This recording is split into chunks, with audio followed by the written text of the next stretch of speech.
I went 5 straight years without missing a single day of workout, 365 days a year. Every single day I was in the water. There are days you're not going to want to do it. I mean, everybody has those days. But it's what you do on those days that help you move forward. Winning is in all of us. Everybody wants the end result, but what you have to endure to win, no one wants to talk about. If you know that you were destined for something, and then you can withstand the setbacks, the difficulties, the bullshit, criticism, and all the other things. You know, everybody can compete when they're feeling good, happy, excited, but it's the best people who can overcome when they're tired, sore.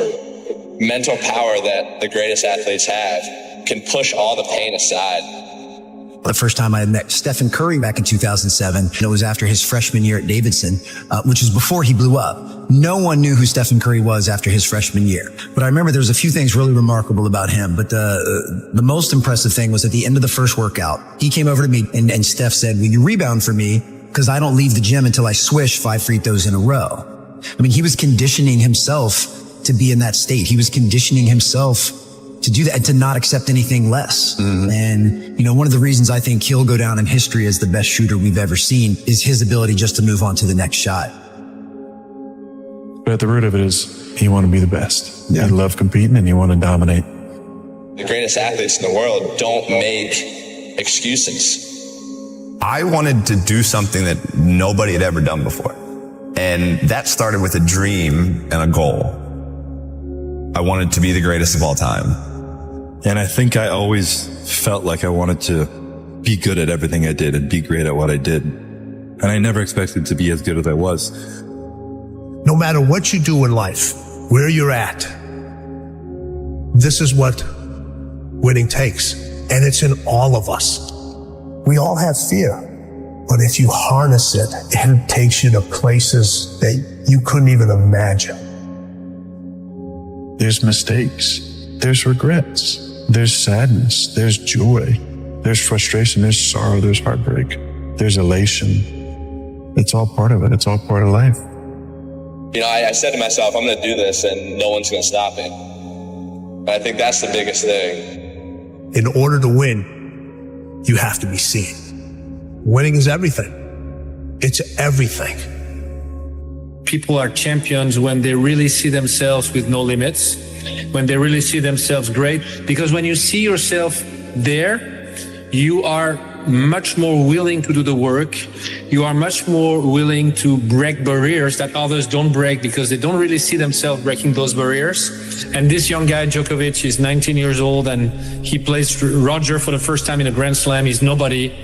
When Novak Djokovic started, Rafa and Roger were winning everything. It's impossible to win a Grand Slam with those two guys. You can't beat them. They're just way better than everyone. And he's interviewed before the match and he says, I'm going to beat this guy. And I remember the press went really bad against him. Who does he think he is? But he was seeing him there. He was seeing himself there. He was seeing himself better than them, which maybe people saw that as being cocky, but he was just very confident about his abilities. And he ended up being the best of the three. He beat all the records. He beat them on every level because his self-belief was extremely high. His self-esteem, the way he was seeing himself. That's how I know if someone is a champion. And then a lot of people fake it, which is better than not faking it, but it's not as good as really believing it deeply inside. You talk to the young players, they will say, I want to be number one. I mean, they wish. Yeah. The ones who really want to, you know, because they're not only saying it, but they're putting on the work. And this is a big difference because when you really believe you can get there, it's much easier. It's never easy to work hard, but in a way, you are willing to do everything to get there. When you wish it, you do things halfway or you don't do it fully. So that's a big difference. But when you look at the road to winning, people look at you and they're like, you're a success. But your road has so many more steps. Those steps are infinite. Sometimes you get to see them, sometimes you don't. Sometimes they're there, other times they're wobbly. You don't know if that next step is going to be there, but you have enough belief in yourself to say, I know it's there. I'm going to take that step. I may miss the step. I may fall. I may get scraped. That step may go in a quicksand, but I know there's another step. I know it. I believe inside me that there's another step that I have to take, that somebody else isn't making me take. Those steps are infinite. Winning is infinite. Those steps are infinite. Of course, if your self-esteem is big, like huge champions, I mean, legends like Serena or Venus, and I had this discussion with Richard Williams, their father, and he told me my main focus was to create two young ladies that were believing in themselves in general. And he said to me this, and I believe it, whatever they would have done, they would have been successful. We chose tennis, but if they would have wanted to be runners or singers or whatever, they would have succeeded because they had this incredible self-esteem that they have. And you'll see that whatever they're going to do after tennis, they're going to be successful. I think from the get-go, I believed I could do it. You know, it just seemed so real to me. I'd already gotten sponsors. I was already winning competitions, and I saw the pros, you know, making a great living at what they were doing. And I just figured, like, God, if I could just get to that point, you know, I think I could make a bit of a living out of this. Why would you do crazy efforts, working crazy hard to achieve something you don't really believe in? Why would you put yourself at risk to fail if you don't deeply believe that at the end you're going to make it? Not saying that people never fail. Of course they fail, and Serena failed many times in tennis too. But we remember what she achieved, which is much bigger. The great Serena Williams. I mean, I just never think I'm going to lose. I just don't want people to think I'm too cocky or anything. And you're only as good as your last win. So I hate losing. I mean, that's no secret. So, but you got to lose. I feel like every time I lose, I get better. And I think it's important for me to have losses. Just the fewer, the better for me. I think a lot of people they see you run and they say, oh, it looks so easy. You really look effortless. But before it gets to that point, it's hard. It's like hard work. Day in, day out, sacrifice, day in, day out. The confidence comes from preparation. You know, so when the game's on the line, I'm not asking myself to do something that I haven't done thousands of times before. When I prepare, I know what I'm capable of doing, I know what I'm comfortable doing, and I know what I'm not comfortable doing. You know, right? And so in those moments, if it looks like I'm ice cold or not nervous, it's because I've done it thousands of times before. So what's one more time? No, I've never been afraid. I mean, obviously you're nervous, but afraid means you're not confident in your skills. I have total confidence in my skills, so I'm not afraid. You know, if you put your mind to doing whatever you want to do, you know, good things can happen. That shot gave me the idea that I could be better than what people think, and I can, you know, surpass any expectations that I may have for myself. The start is just every day do something you didn't do the day before. If you just pay attention to the details, you pay attention to the details, those distinctions are easy to see. Everybody talks about working hard, showing up early, showing up late, doing all. Everybody can do that. Everybody can do that. It's the mannerisms of the way they carry themselves. It's the way they compete. It's the way they listen. It's the way they absorb information, how coachable they are. The one thing all my athletes in business, in sports, the best of the best are so coachable. They listen. They listen. They absorb the information. They pay attention. They're there. Of course you want to win, but winning is not a goal. Winning is a result. The goal is, what do I focus on? I focus only on things that I can control. Winning, you cannot control everything, but there are a lot of things you can control. And a lot of things happen. A lot of emotions come in. A lot of thoughts come in. You have to take them away, and the only way to take them away is to talk to yourself in a way that makes you better. But you also have to make efforts every day, and you do, to have those small victories and build yourself as a person that is able to achieve his dreams. By no means have I never made a mistake. I made lots of mistakes, both in and out of the pool, and you know, I've been able to learn from every one of those mistakes, and I've been able to, you know, help people not make the same mistakes that I've made. So keep going. You're doing the right thing. Why can't you change your thinking? Everybody else does. Do you know what everybody says? It's suicide. You've seen him. You know how strong he is. You can't win. Because I'm a fighter. That's the way I'm made, Adrian. We can't change what we are. Maybe I can't win. Say what you can do. Do what you say. You can't do it, don't say you can do it. Don't over-leverage yourself. Don't over-leverage a decision and then jump in and kind of dip a toe. I think I'll try it out. No, think if you're going to try it out beforehand, but when it's time to go, dive. Don't leave it and go, ooh, if I just would it. That keeps me up at night. I think it keeps a lot of us up at night. Finding out and looking in the mirror and going, I didn't half-ass it. I went all the way. I found out. Then why didn't you quit? You knew I was trying to get rid of... And he'd lost his father earlier in the week. Literally 48 hours later, he was in the car. Yeah, what was it like racing that year, having to show up again now where you don't have the person who believes in you and loves you intrinsically? Like, what was that like? I don't know. It was on the Tuesday of Baku. As soon as he passed away, I asked myself, what would he want me to do? And I had no doubts. I mean, there was only one answer. This was a kid who just lost his father, and he was a kid at the time. He's a teenager. To have that kind of mental strength, I'd never seen anything like it. He then went out, fell to last place, fought his way through, and won the race. And Charles Leclerc takes the lead. He's passed absolutely everyone to get himself back to the front. Yes! Yes! Wayne Gretzky said in a brilliant way, you miss 100% of the shots you don't take. One often meets his destiny on the road he takes to avoid it. Your mind is like this water, my friend. When it is agitated, it becomes difficult to see. But if you allow it to settle, the answer becomes clear. You just got to quit tripping while you're in the process, because the process is necessary. You may not see it now, but when he gets you on the other side of it, you're going to see exactly why it went that way, and you're going to be okay with it.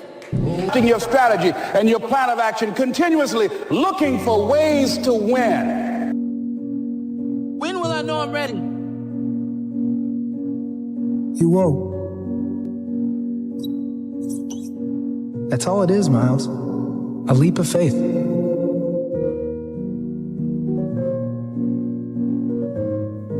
now you gotta ask yourself, are you here to prove something to other people? Or prove something to yourself? Until you win, effort always goes unnoticed. Get used to it. No one roots for you until everyone roots for you. That's just how it works. What? You set me up to fail? Why? If you only do what you can do, you will never be more than you are now. The only insults that hurt are the ones we believe. Next time someone insults you, remember, they're going to die. Everyone will forget about them. And if no one will remember them, then you might as well forget about them now. They are irrelevant. Your dream, your actions, your outcomes. You cannot wish for a strong character and an easy life. Each is the price of the other. What if what you're going through isn't hard? What if you're just sensitive? List all the things that you aren't willing to give up for the dreams that you have, and that is what the person who will beat you is willing to give up. You know what your problem is? You're smart. Too smart. You overthink because your mind moves at 1,000,000 miles a minute. You're sad because you're not fooled by the world like everyone else. You don't get along with most people because they just don't look at things the way you do. You think you're dumb because you're smart enough to know you don't know everything. Your problem is you're too smart, and happiness in intelligent people is one of the rarest things I know. People want to find their passion, but you don't find it, you create it. And you create it by getting good at something. And to get good at stuff, you start by doing something you suck at. Then you get good, then you like it, then people ask how you found your passion. Answer, by starting when you sucked and not giving up. Have you ever thought that I want more from life than a nice apartment in a job serving tea? There is nothing wrong with a life of peace and prosperity. I suggest you think about what it is that you want from your life and why. I want my destiny. What that means is up to you. There's a Bible verse I think about sometimes. Many times. It goes, "Then I heard the voice of the Lord saying, whom shall I send? And who will go for us?"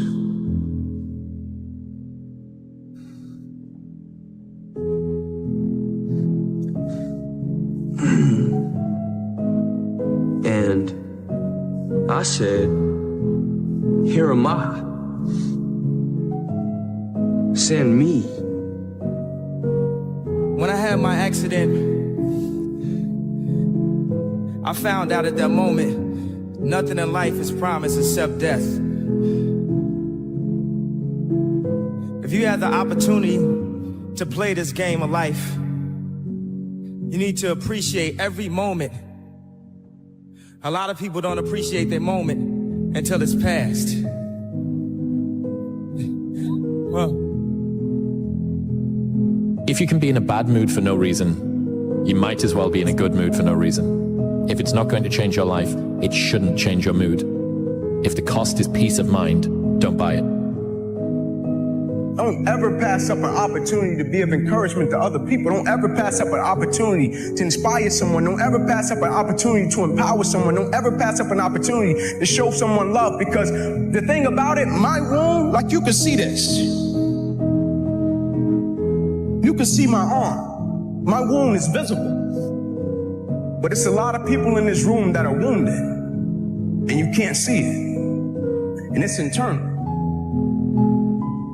Hard work actually works, and with virtually everything. It might not make you the best at whatever it is you're pursuing, but it will certainly make you better than you are. I've found greater fulfillment in the journey of pursuing my goals than in the moment of achieving them. Tell you the truth, I don't know if it's special. Only you're gonna know that when the time is right. And it ain't gonna come overnight. You're gonna take a beat, you're gonna take this, you're gonna get knocked out, you're gonna get up, and you're gonna see if you got the right thing. But you gotta work hard. I swear to God, if you're not gonna do it, I'm out. Like every punch I ever thrown has been on my own.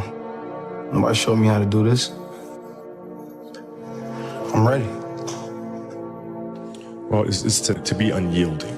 You know, you never give an inch to anyone. No, like you're always going after it. Always going after it, always going after it. And if there's a challenge that ensues, oh, good, I want to see how I stack up to that. So you go after it, And it's just, it's fun. It's like you get a chance to compete against opponents, and you get a chance to see where you stack up against them.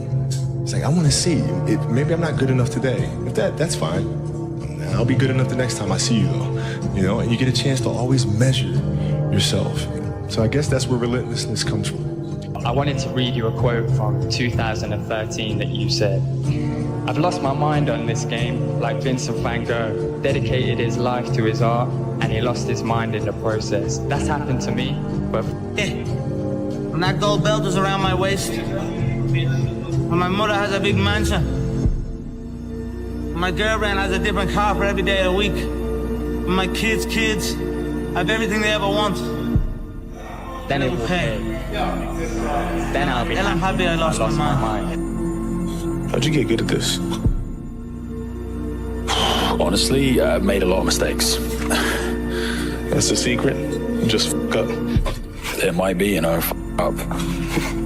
I think as I started early, I got my skill set up really quick, and then started to feel like I was really the best, like at all these really good places, I really was the best cook. And then I started at this really great place as a commie, and this other chef started the same day as me. And I thought we were competition, but really we weren't. He was better than me, much, much better than me. He worked harder and faster, and it was the first time I realized that I wasn't the best. So I started looking at it like it was a good thing. Like at least I knew who the best was now, and I could take that pressure off myself. And the only logical thing to do was to try and keep up with him. So I never left this guy's side. And you got better? Oh, mate, I got better than I ever thought I possibly could be, just from trying to keep up with him. Never say never, because limits, like fears, are often just an illusion. Because we know that it's not easy. But no pain, no gain. Not even coming from the Shaolin Temple. Worldwide known, that sentence. Everything that hurts you, find a way to overcome it. Everything that you feel is difficult for you, find a way to still do it. There's a choice that we have to make as people, as individuals. If you want to be great at something, it's a choice that you have to make. We all can be masters at our craft, but you have to make a choice. What I mean by that is the inherent sacrifices that come along with that. I knew that I was not going to be stopped. So at the age of 18, this was my life, right? So you can't possibly become better than me because you're not spending the time on it that I do. Even if you want to spend the time on it, you can't because you have other things. You have other responsibilities that are taking you away from it. So I already won. So it's not the car, the house, the whatever. It is that internal goal, that internal why. And so for me, I just think that's it. It's something within it. You gotta pull it out. And so it's easy when you have a why, a purpose. I'm doing it for this, I'm doing it for that. It's easy to get up and get going. But if it's just for a car, what happens, Louis, when you get the car? Because you can buy it. What happens when you get the house and you can buy the house? Because I think any person, any human realizes that if you want some kind of a good outcome, you're going to have to work hard for it. And if you don't work hard for something, you're not going to get an outcome that's really worth much. There's things that you can control, there's things you can't control. Now, I will tell you that human beings can control a lot more than they think they can. And oftentimes it's pretty easy just to say, oh, that's not me, that's not on me. And I think that's the whole genesis of the idea of extreme ownership, is most of the time, or much of the time, people say that's not my fault, there's nothing I can do about that. And more often than people think, there is something you can do about it. And it is your fault. It's normal to not know what you're doing. If you did, it wouldn't be called growth. High five your fear, uncertainty, and doubt, and carry on. Do you get tired, stressed, sad, hungry, frustrated, unfocused? Do you feel misunderstood? Great. You're human. You don't need medication. It is hard. It's hard when you're young to wake up in the off season at 6 a.m. to go train and work out, knowing that all your friends are sleeping in and eating pancakes. It's hard when you're on your way to practice, weighed down with all your gear, and it's 90 degrees out and all the other kids are at the pool or at the beach, and your body is already completely exhausted from workouts in 2-a-days.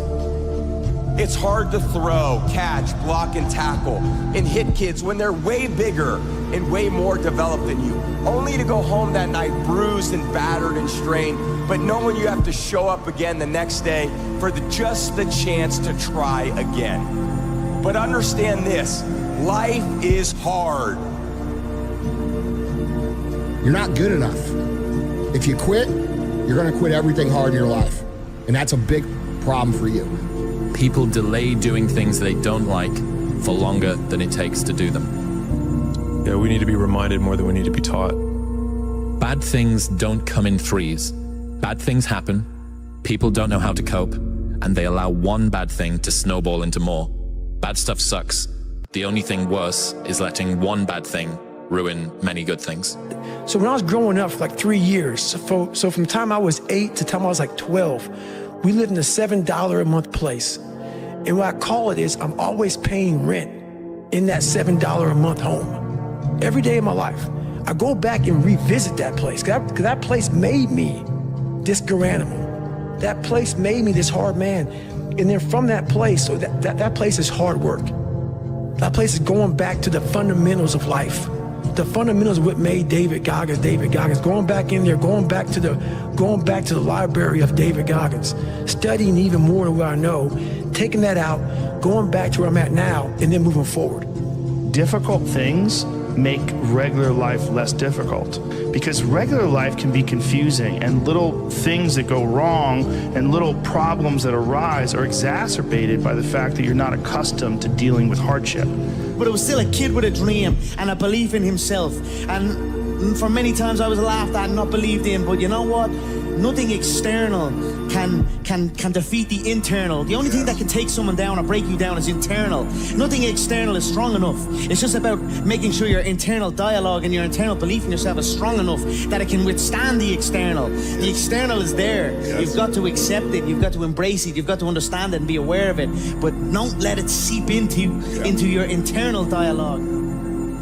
I think the more, at least for me, the more I've tried to create space between how I feel and what I do, the more consistent my outcomes have been. Embrace the process. You say, Dwayne, what process? Life. Life. Embrace the journey and the process of life. You only get stronger hiking by going uphill. Nobody gets stronger hiking by just going downhill. Because you're probably in the bed right now. You're probably an underachiever. You're probably somebody who doesn't want to do anything with your life. People should stop complaining. Right. People should figure out who the they are. Good call. People should not listen to America propaganda of fixing the shit they suck at. They should be tripling down at what they're good at.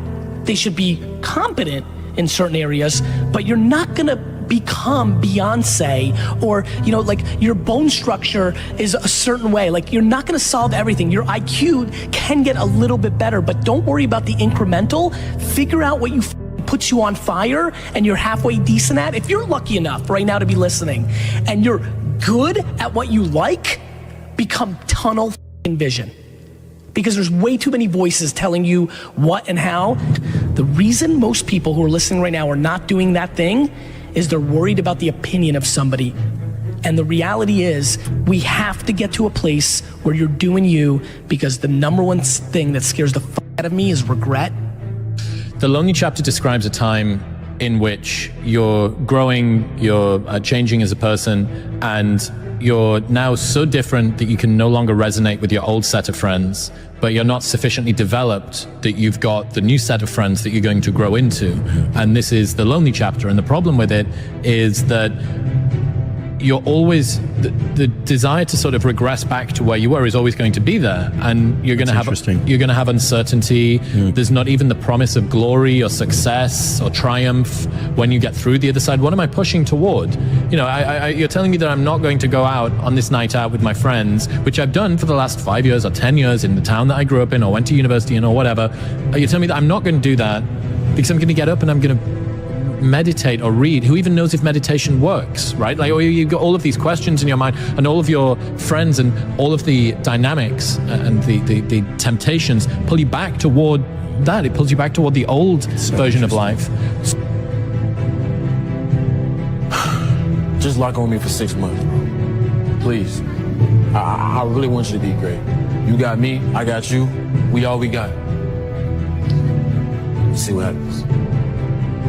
It's so easy to quit, bro. That's what everyone's doing. And we're not trying to be like everybody else. Can't progress in life without progressing. So let me go over your head. You can't progress in the grand scheme of life if you don't progress in your everyday life.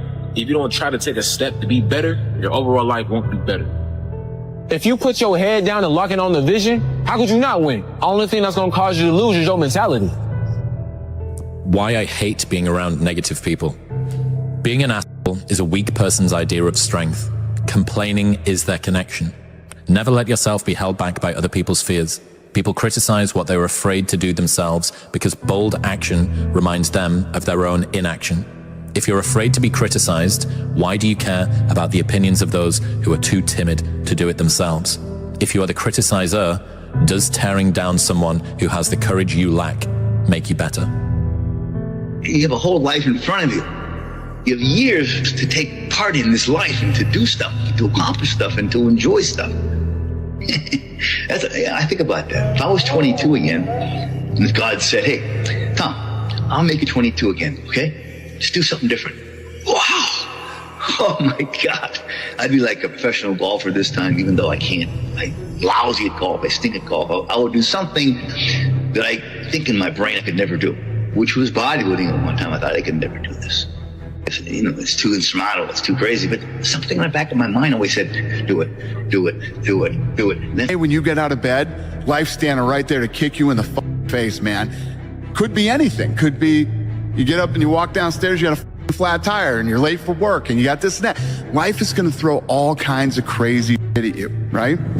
And you have to be ready for it, and you got to deal with it. You can't curl up into a ball. You can't run away from it. You can't hide. You have to take all this shit head on. So this lonely chapter is a period through which I think everybody needs to squeeze. Anybody that decides to go from a place they are to a place that they want to be is going to have to let go of people who can't go there with them. It's that if you know that there is something that you're meant to do, if you know that there's something that you're meant to change, you will have to let certain groups, friends, routines, places, activities, recreations that you do, you're going to have to let those go.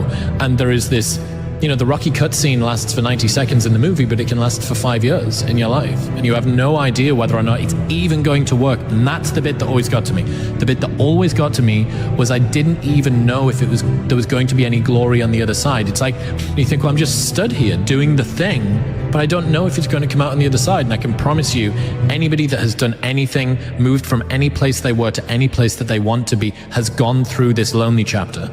I think you just got to wake up one day and just say, so what? Like, who cares if you don't believe in me? I believe in myself. You don't put too much work to not have this amount of confidence. And if you don't believe in me, it doesn't change my success story. I'm still going to win. But I guess one thing I got to say is, let me know when that hate starts making you money. You may be right that other people did certain things or you got dealt a bad hand. It also doesn't matter, because the only thing that you can control is obviously the actions that you take. And the only person who's in control of that is you. Nobody is going to understand you, bro. And it's like, I really realized nobody ever believed in me.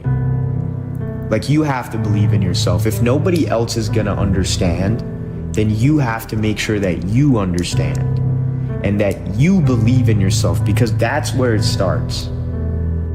Control freak is a word people with low standards use to describe people with high standards. You're not a control freak.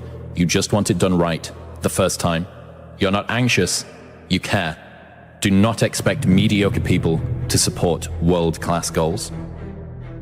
If you go visit the darkness that you've been running from, you'll have the opportunity to leave a better person. You'll have a better understanding of yourself. You'll have a better understanding of your purpose. But if you don't take that trip and the darkness comes visits you, it's a guest that will never leave. You're playing against the Golden State Warriors. Score is 107-109. You guys are close to getting into the playoffs. You know exactly what happens in the game. You go up, you're about to take your shot, and then all of a sudden, boom, Achilles happens. Bryant again going to work, falls down. Again, he's struggling. Right after you were injured, you went on Facebook and you posted a lengthy blog. You know what this is? Oh, yeah. This is such BS. All the training and sacrifice just flew out the window with one step that I've done millions of times. The frustration is unbearable. The anger is rage. Why the hell did this happen? Makes no damn sense. Now I'm supposed to come back from this and be the same player or better at 35? How in the world am I supposed to do that? I have no clue. Do I have the consistent will to overcome this thing? Maybe I should break out the rocking chair and reminisce on the career that was. Maybe this is how my book ends. Maybe Father Time has defeated me. Then again, maybe not. It's 3:30 a.m. My foot feels like dead weight. My head is spinning from the pain meds, and I'm wide awake. Forgive my venting, but what's the purpose of social media if I won't bring it to you real, no image? Feels good to vent, to let it out.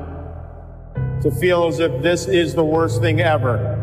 Because after all the venting, the real perspective sets in. There are far greater issues and challenges in the world than a torn Achilles. Stop feeling sorry for yourself. Find the silver lining and get to work with the same belief, same drive, and same conviction as ever. One day, the beginning of a new career journey will commence. Today is not that day. If you see me in a fight with a bear, pray for the bear. I've always loved that quote. That's Mamba mentality. We don't quit, we don't cower, we don't run. It's a hurting, but the Lakers down by 2, and they want him and need him at the free throw line. Got it. Yeah. How the hell do you tolerate that kind of pain? I tell this example, and I think this is the best way to explain it. Your kids are upstairs, wife is wherever she may be, it's going down, all right? I'm willing to bet that you're gonna forget about your hamstring, you're gonna sprint upstairs, you're gonna grab your kids, you're gonna make sure your wife's good, you're getting out of that house, right? Hamstring be damned. You're not gonna feel your hamstring. Right? This is another obstacle.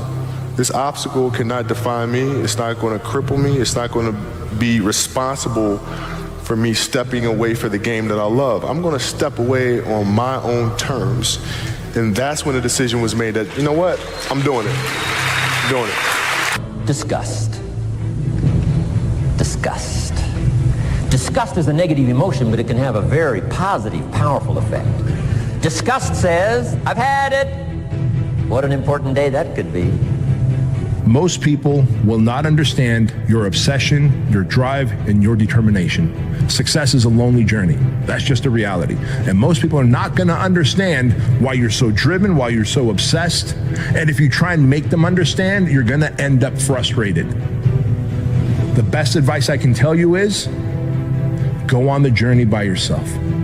If I'm going to be just as miserable being mediocre as I am doing this I think Iverson, so that's how you're going to play it. You're going to do this? Okay, fine. That's all I needed. That's all I needed for him to do that. And it became personal with me. Welcome all experiences. You never know which one is going to turn everything on.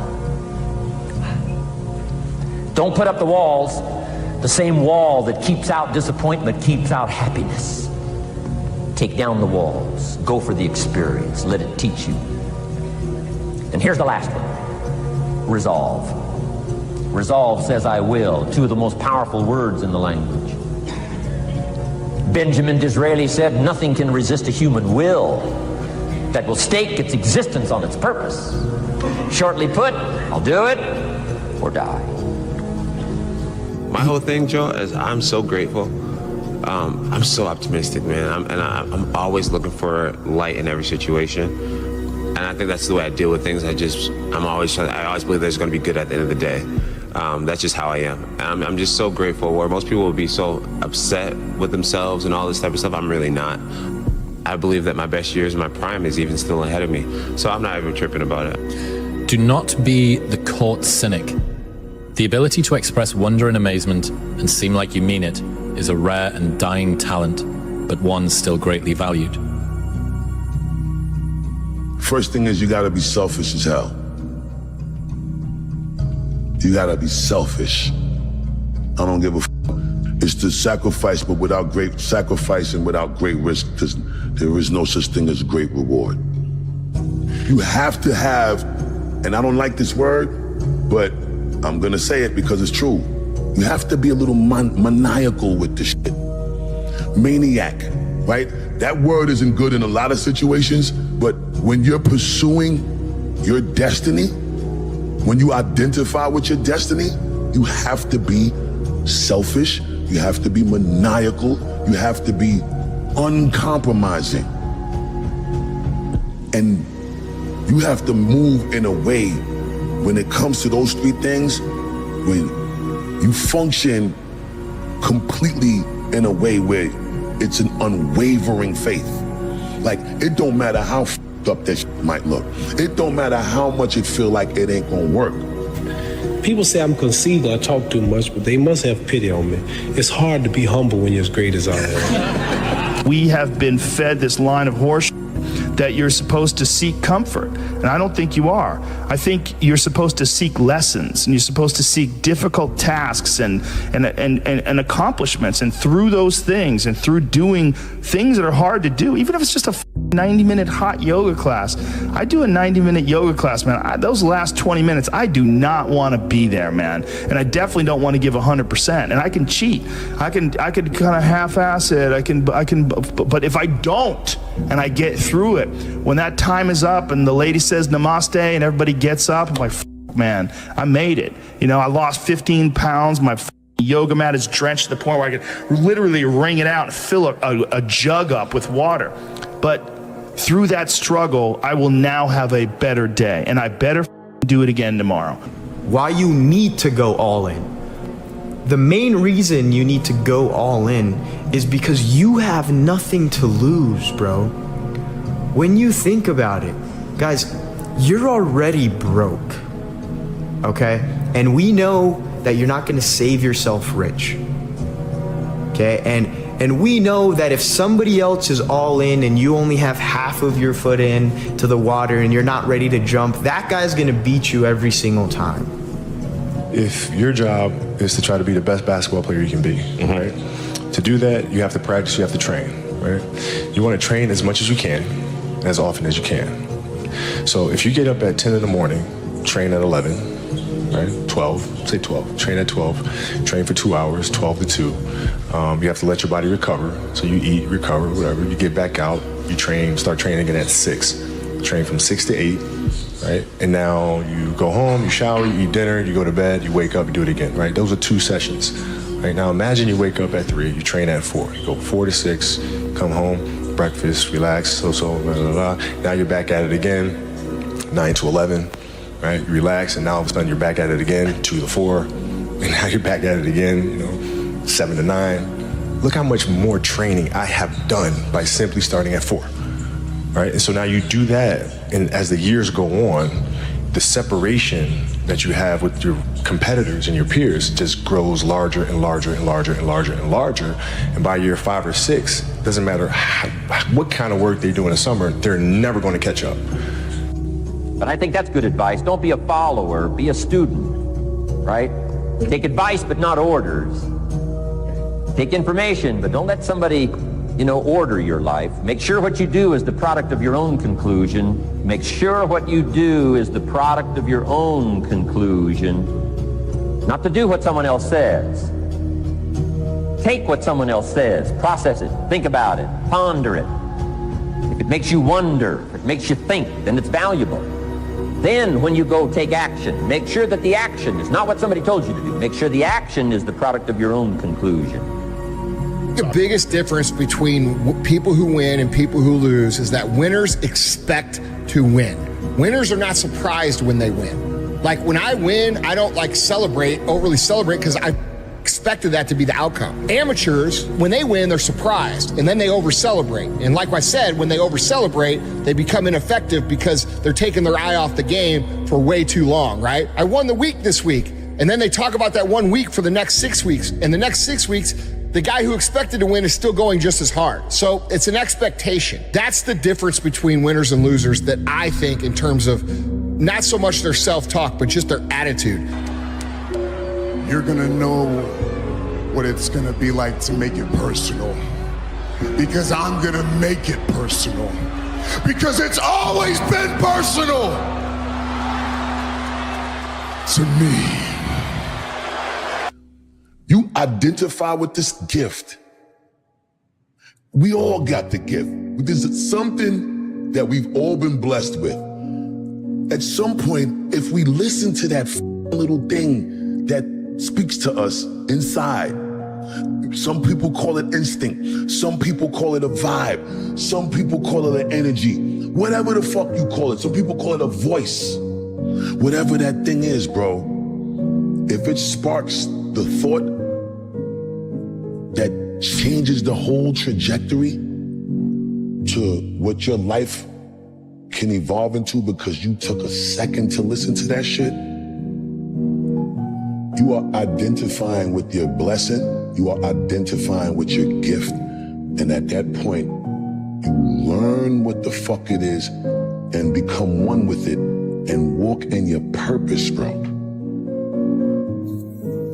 The key is time is precious. Now let me give you Bill Bailey's description of time. Life is not just the passing of time.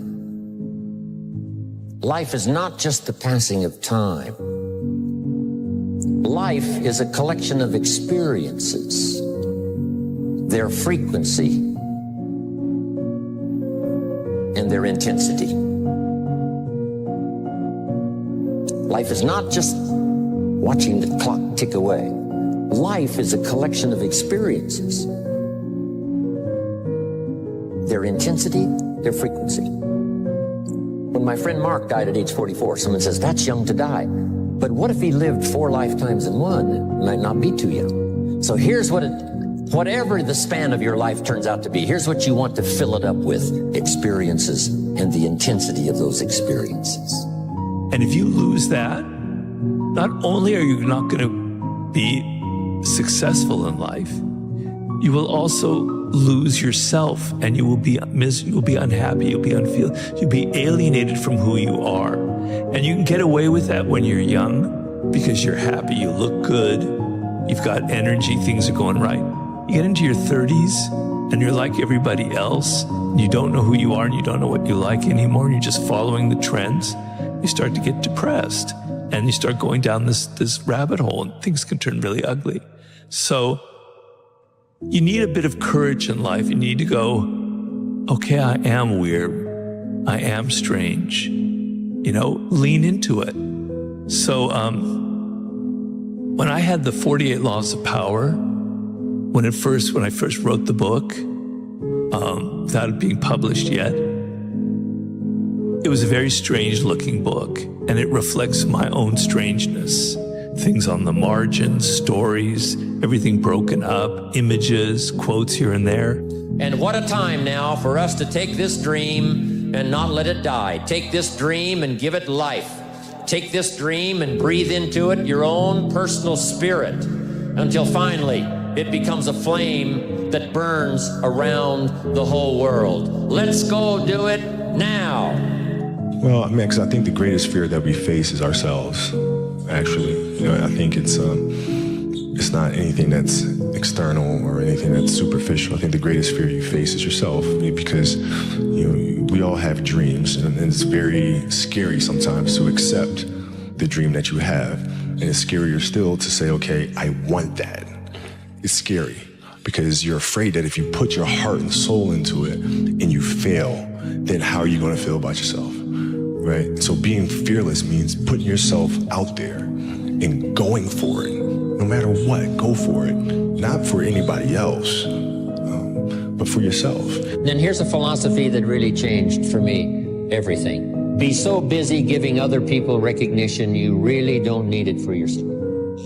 I learned to recognize people for small steps of progress. Every little thing I could think of. Figure out rewards for small steps. And what works is if you dedicate your time and your focus, like realistically, with a professional, disciplined effort to creativity. You show up every day like a professional, but you show up to be creative. If you just do it on a regular basis, ideas will come to you. Where are these ideas coming from? Well, his concept was to think of it as you're a professional and you're getting these ideas from the muse. And this is what you do. You show up and you do the work, you focus on it, and these ideas will come to you. And that little voice becomes completely drowned out. And so you don't know who you are anymore. And you're afraid, particularly young people today. I mean, maybe it's always been that way, are so afraid of being different. They're so afraid of being odd. But look at all the powerful people in this world. Look at your Elon Musks. Look at your celebrities in entertainment, in business, in politics. They're one of a kind. They have I hate that word, but it's like a brand. They're different. They stand out for something that's truly different. You know, even Albert Einstein, there's nobody else like Einstein. There's nobody like Da Vinci. Okay? That's where your power lies. And you'll go, oh, but Robert, those are people that were brilliant, that were talented. I'm not like that. I don't have that. Well, bullshit. You do have that. It's just you're forgetting about it. You don't want to put the effort into it. And there's no one more narcissistic than someone who's smart. And if you are smart, that's a real temptation. It's a real temptation. It can make you bitter as hell.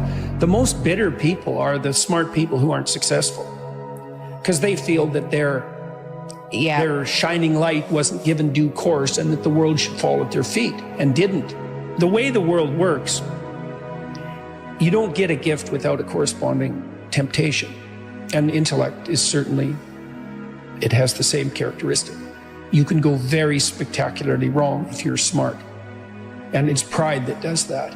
When you set a dream and you say, this is what I'm going to do, I'm going to do this, I'm going to do that, and you make a plan, and the plans are good. But if you come to a certain point where there's a tree across the road or the bridge is out, you can't say, well, there goes my dream. You've got to be flexible. Well, what am I going to do? What adjustments am I going to make to be able to still get to where I'm going, to be what I want to be? You need some flexibility. You need discipline. You need personal discipline. There's times when you don't feel like doing what needs to be done to get this. But you got to say, feelings has nothing to do with it. This is my dream. This is what I'm going to do. Lots of people associate working hard with not making progress. Therefore, working feels like wasting. So the idea that working hard doesn't make progress is one of the biggest farces that exists in humanity, right? And so if there is anything that's eternal for us, at least as individuals, it's going to be who we become in the process. And so one of my favorite quotes is, the work works on you more than you work on it. And so if you want to be the best in the world at something, you do the work to become the best in the world, and the work works on you. And so, I mean, there's a biblical proverb, I think it says like, there is profit in all labor. And that means that even if the thing that you're working on right now doesn't amount to the outcome that you expected that it would, it doesn't mean that you don't become better through doing it. And so the whole point of the human race and the human mind in itself is evolution, whether it's evolution spiritually, physically, period, evolution. The purpose from birth is creation. That's all humans do. Everything around you was created. You were created. That table over there created, this chair created, this mic created, that camera created, that hat created. The whole point of the human race in itself is creation. Before now, when there was at least ideally the belief of two human beings on earth, everything after that was a creation in itself. The whole point is evolution and creation. If you're not evolving, you're doing something wrong. So anything that takes away the power of your mind is keeping you still and delaying your evolution. The whole point of life is evolution. Study your laws of the universe. The law of attraction, the law of abundance, the law of equivalent exchange. Study your laws, the laws of cause and effect, the karmic cycle. Study your laws. Dwell into your mind, meditate. Understand that you can alter your realms by your train of thought. Maybe someone's don't like me because maybe I'm too good. I don't follow the records. The records follow me. In my mind, I'm always the best. The talent is part of me, but if you don't work the talent, you're never gonna achieve that things that I'm achieve. So I try to do my things to improve myself in the training, specifically in the games, because this is the most important thing. So I always try to improve something season by season. Our mind, it's a box of surprises, and you have to challenge yourself to be consistent. I repeat, sometimes it's hard. It's what many people say, you like to go to the gym every day. Of course no. It's not true. Nobody likes to go to the gym every day. But you have to do it. Your mental strength is coming from that moments, that in a hard moments, you know you should do it. So, and I do it because after that, maybe in the beginning you feel hard to start, but after when you finish the gym or cold plunge or even the training, you will feel better. We all saw the huge potential that he had, and he came over and his first thought was to entertain, and we wanted to win. And we knew that with him in our team, if he had end product, we had a far better chance of being successful. We are not happy every day. We are, not in a good mood every day. It's normal. It's part of us. I fight against that. It's the big challenge. It's when you're not willing to do something, but you have to do it. This is the main point. Do you think what makes you different to the others, to the next rung on the ladder, if you like, of very good players, is the dedication level that you put in? I think I'm good, but I think my main strength, it's my mind.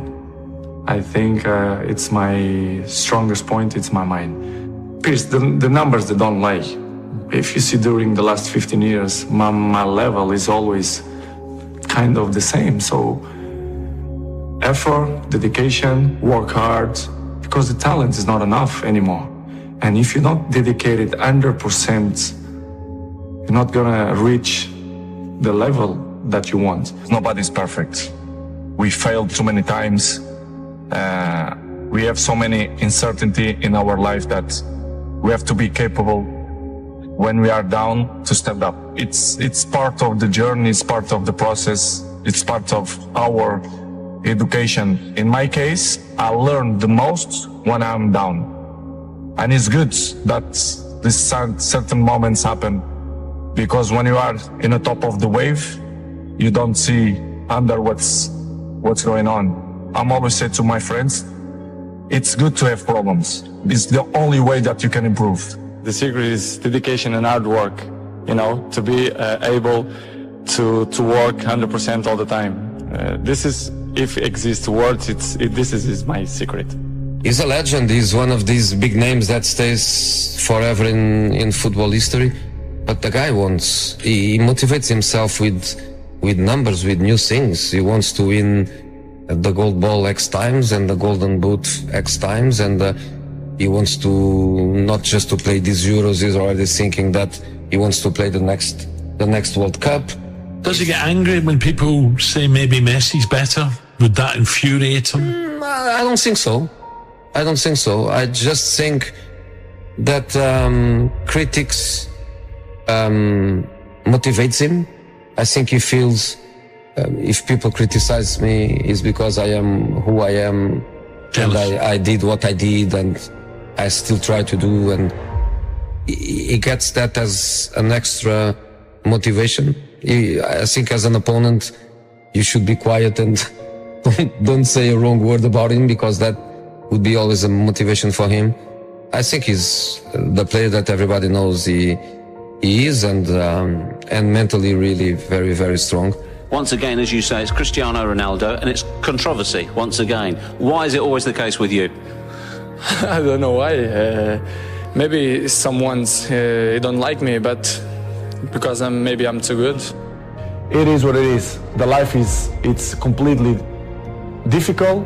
We have obstacles in our lives, and I will keep running to fight against the people who don't believe me. And the life is a challenge, and I want the people that they're wrong. I'm there every morning. I do the same stuff. I'm probably the first ones to arrive and the last ones to go out. It's great. This is giving me motivation to still work hard and better in my job. But I have to say, to be in my shoes is not easy. But I'm not complaining. I just want to say that I feel happy. All this happened because of a reason. The reason is I'm unbelievable inside the pitch. This is why the people have so much interest on me. Are you the best footballer in the world right now? I think so, yes. In my mind, I'm always the best. I don't care what the people are thinking, what they say. In my mind, not just this year, but always, I'm always the best. I'm always going to say that, because I think we have to thinking we are the best in our area. So in my area, I think I'm the best.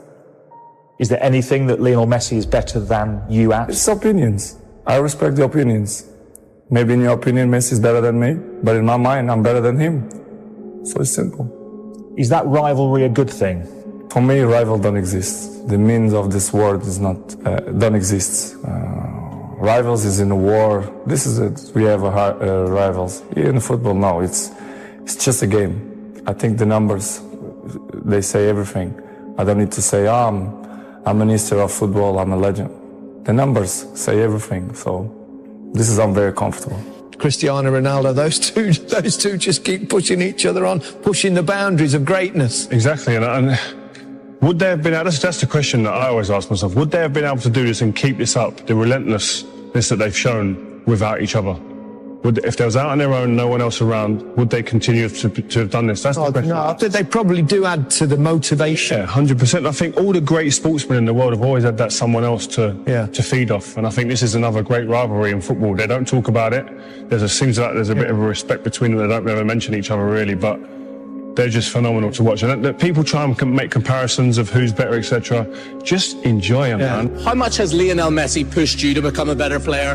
I'm pushed to myself. I don't need other players to push myself. I just worked since I was in sporting, so I push myself all the time to be the best.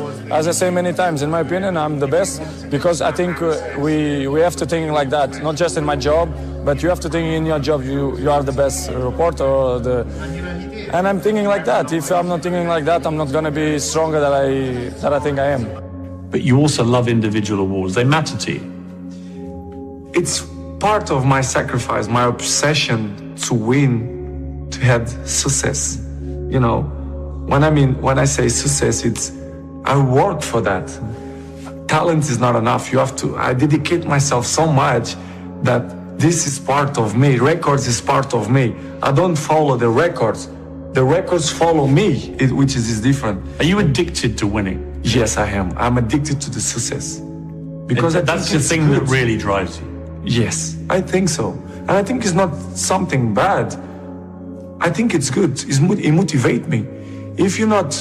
If something not motivated, it's better, to stop. We shared this stage 15 years, me and him. I don't know if it's ever happened in football. The same two guys in the same stage all the time. Yeah. So it's not easy, as you know. And of course we have a good relationship. We have that battle the last 15 years, which is good.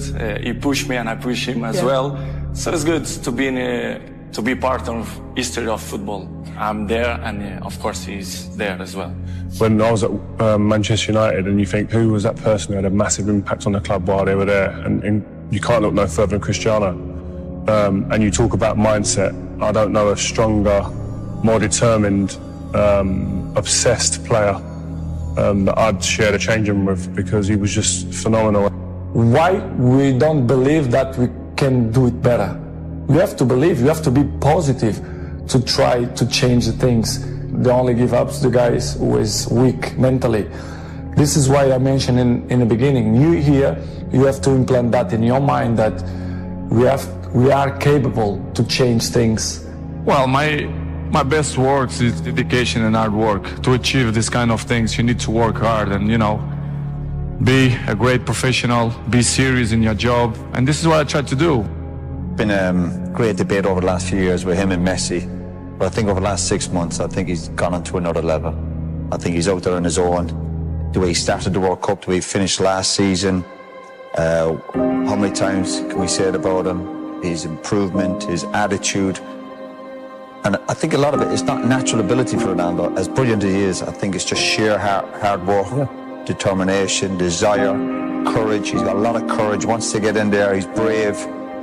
I've said it before, the guy's a genius. This difference between making it because of talent and making it because of work ethic. You said to me you felt like an enormous percentage of your success has come from work ethic, and that there's sort of an unfair perception maybe of you of just being hyper-talented, and that's where all the success comes from. To be honest, I think both have to work in the same time, because talent without work is nothing, and work without talent is nothing too. So I think the both mix up. And of course I have two.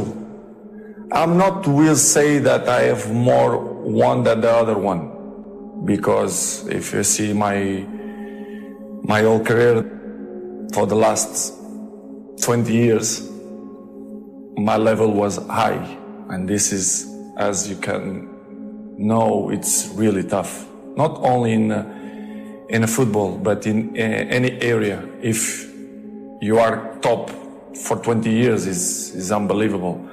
My biggest motivation is to carry on, to still enjoy, to make people happy, to make my family happy. So for me, I have both talent and work ethic. But the fact is that he has shown that it's not just ability, it is hard work, and he seems to be getting the fruits of all the hard work that he's put in down the years. He looks like somebody who will not put anything that's not going to benefit him inside his body. For example, you arrive home, you had a lunch, you do it a quick nap, and you wake up, you play with your kids, blah, blah, and I have to go to the gym at least 30, 40 minutes, but this will make the difference in the end of the day, you understand?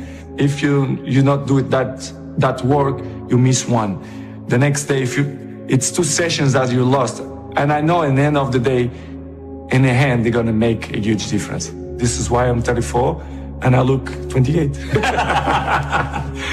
Every year is a challenge for me to be better than last year. So I know it's tough. Last year was amazing. 2 years ago was amazing too.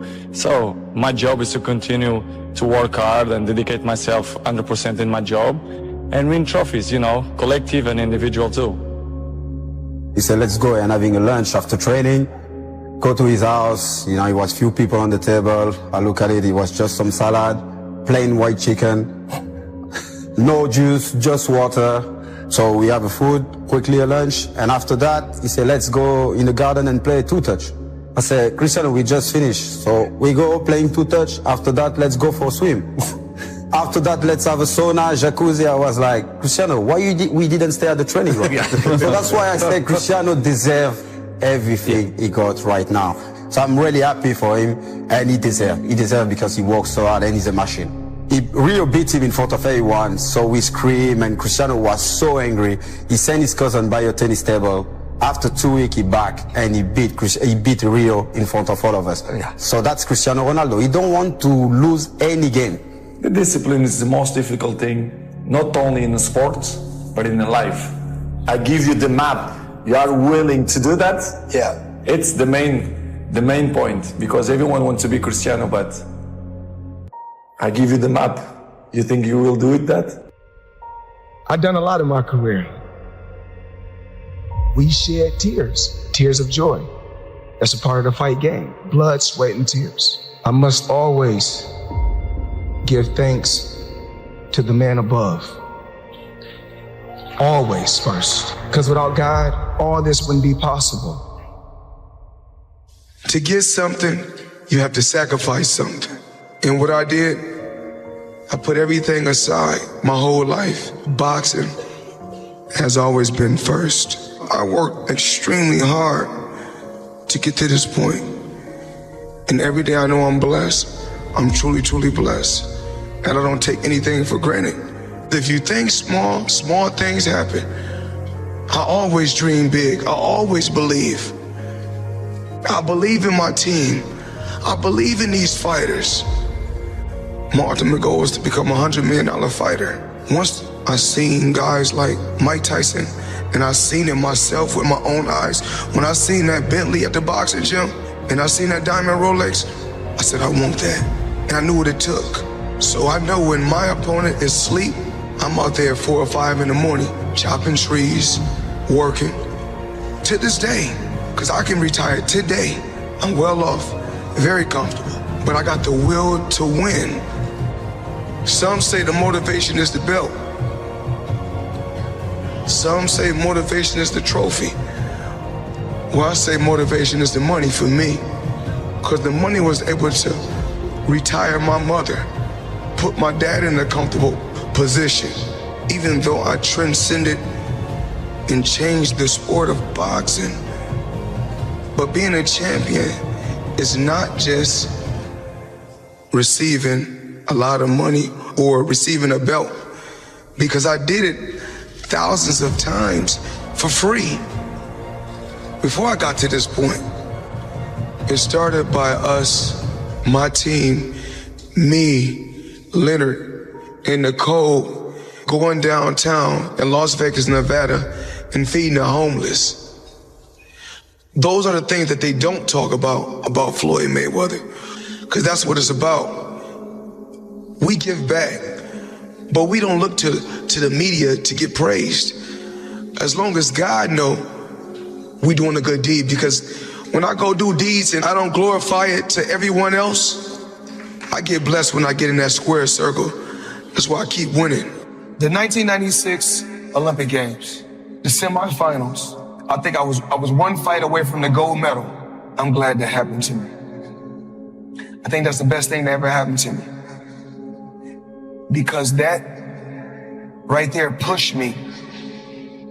I mean, it just pushed me to a limit that I can't even really even talk about. It pushed me. It made me want to be the best. We all go through certain trials and tribulations in life that we have to deal with, and certain things make us stronger. And in 1996, them cheating me made me stronger. If I had to do it all over again, I say do it the same way. You guys are recession-proof also. Find a way. Find a way. Know what y'all want to do. You can be 30, you can be 40, you can be 50. You still got a chance. You got 24 hours in a day. 8 hours you sleep, right? And most people work a 9 to 5. So 8 hours you working. So we had 16 hours. We got breakfast, lunch, and dinner. So we'll be at night, that's 19. It take you an hour to get ready. So we had 20 hours. You guys cannot spend 4 hours going talking about, oh, they lying. Oh, I like this photo. Oh, they faking. Sending photos to other people. Y'all got to get focused. I'm where I'm at because I'm focused. Tunnel vision. I'm focused on what I got to do. You know, this dream that I had started years and years and years ago. You know, no matter what my dad did, you know, because he done whatever he had to do to give me a finer life, to give me a better life, to give me the best life that he could give me. And everything happens for a reason. Even when my dad was incarcerated and he went away, I still would hear his words in the back of my mind. Continue to work hard. Nothing is gonna come easy. Every day I say to myself, after my last fight, I say, this is nothing but organized, legalized street fight. I'm able to make hundreds of millions doing what I like to do in front of the police. Everyone sees us on All Access, or when I was with HBO 24/7, they see all the flashiness, all the shit talking, the trash talking. I had a game plan.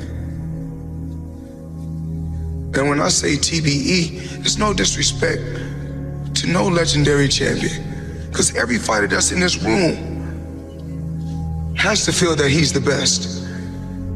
If not, you in the wrong sport. If somebody right now in here hit the lottery, the first thing they're gonna say is give it all to me, because they don't know no better. Because rich and wealth is two different things. When you're rich for a short period of time. Rich is short term. Wealth is long term. You can have 100 million, but if you don't got no game plan, it's gonna be gone. Being around certain individuals, like even being around my billionaire buddies, you know, every time I got around my billionaire buddies, I was more like, it's cool to come over your house, but I need a house like this. Yeah. It's cool to ride on your yacht, but I need a yacht like this. Yeah. It's cool to ride on your jet, but I want a jet like this. And I said, no, I don't want to ride on yours. You show me how to get it. You can't be my friend if you can't show me how to get it. Because once they show me how to get it, then I can install it in my children. So it's about wealth. You know, I'm no longer rich in wealth. Most people probably have $1 million if their money management skills is right. You know what I'm saying? But they're spending the money fast as they get it. You get a couple $100,000, you go buy a $100,000 watch. It's easier to make the money. It's harder to save. You know what's crazy is because coming from where I'm from, we thought all we needed was $1 million. We just wanted to become a millionaire. That means 1 million. Until you get it and you realize it ain't enough. We're living in a generation and a time where like people think it's only cool to be a boss. You know what I'm saying? And that it's uncool to be an equal partner with somebody. I just think boss a 4-letter word. Like, what does it mean outside of the action? If you're not doing boss shit, why you want to be a boss? Do you even know what being a good soldier is? Because some people, again, they offended by the idea of being a soldier, not me. You know what I'm saying? Like, I can step into soldier role and back into boss role at any moment. I play every role. You know, I heard a quote one time from Vincent van Gogh that really rang true. He said, he has dedicated his life to his art, and he has lost his mind in the process. When I sat and I thought about that, it sounded very familiar. I have given every single thing, every ounce of my life to this craft, to perfecting my craft, and I continue to do so. And in the process, I have lost my mind to regular society, to people who wake up at 9 a.m., who clock out at 5 p.m. They would look at me and say, I've lost my mind, but me, I have found it almost. My name is Conor McGregor. I'm a professional MMA fighter. My dream is to be world lightweight champion in the UFC, have more money than I know what to do with, and have a great life for my kids, my grandkids, everyone in my family, everyone that's come up with me. That's my dream. My dream is to be number one. Most young men, why they got into martial arts was to defend themselves. I started off really being into football. That was what my first dreams were, you know, being a football player. How good you were at playing football and how good you were at fighting, you know, they were the two things where I grew up. And then maybe as I start going outside my little estate and all, conflicts start happening, and I had to kind of think to myself, right, I need to be able to defend myself now as well. Not even to get back at anyone around, just to kind of be like, alright, this guy knows what he's at, just leave him alone. No, that's it, I don't know why I'm doing it other than that really. Now I'm obsessed. I was working in the plumbing business at the time, yeah, but it would have been around that time that John, I left the plumbing business. How bad was that? The plumbing? Yeah. Horrendous. It was just a horrible time, and I was like, you know what? I don't want to do this, and then I just left, and then I just stopped going, didn't get out of bed. Then my dad would come in and try and bait me out of bed, and we'd have fights, and literally, for a good while I didn't really speak to my dad. We just kind of stayed away from each other. Anytime I come across my dad, anytime we did speak was to fight. Why did it get to that point, to when he was that mad? Because I was doing absolutely nothing. I was out getting into trouble. Yeah, basically felt like I was doing fuck all. I was a waster, you know, I was a waster.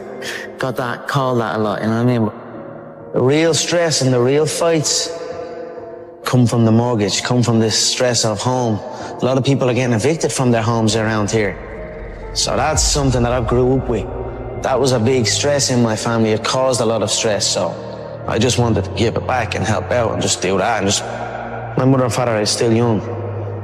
Now they have their feet up. They can relax. They are in a new place, so it's good. That's something I always dreamed of. I always visualized what giving would feel like, given to people who have given to me, what that would feel like. I always dreamed of just showing up one day and be like, here. I always visualized good things, success, abundance. I visualized it all, and it's all happening.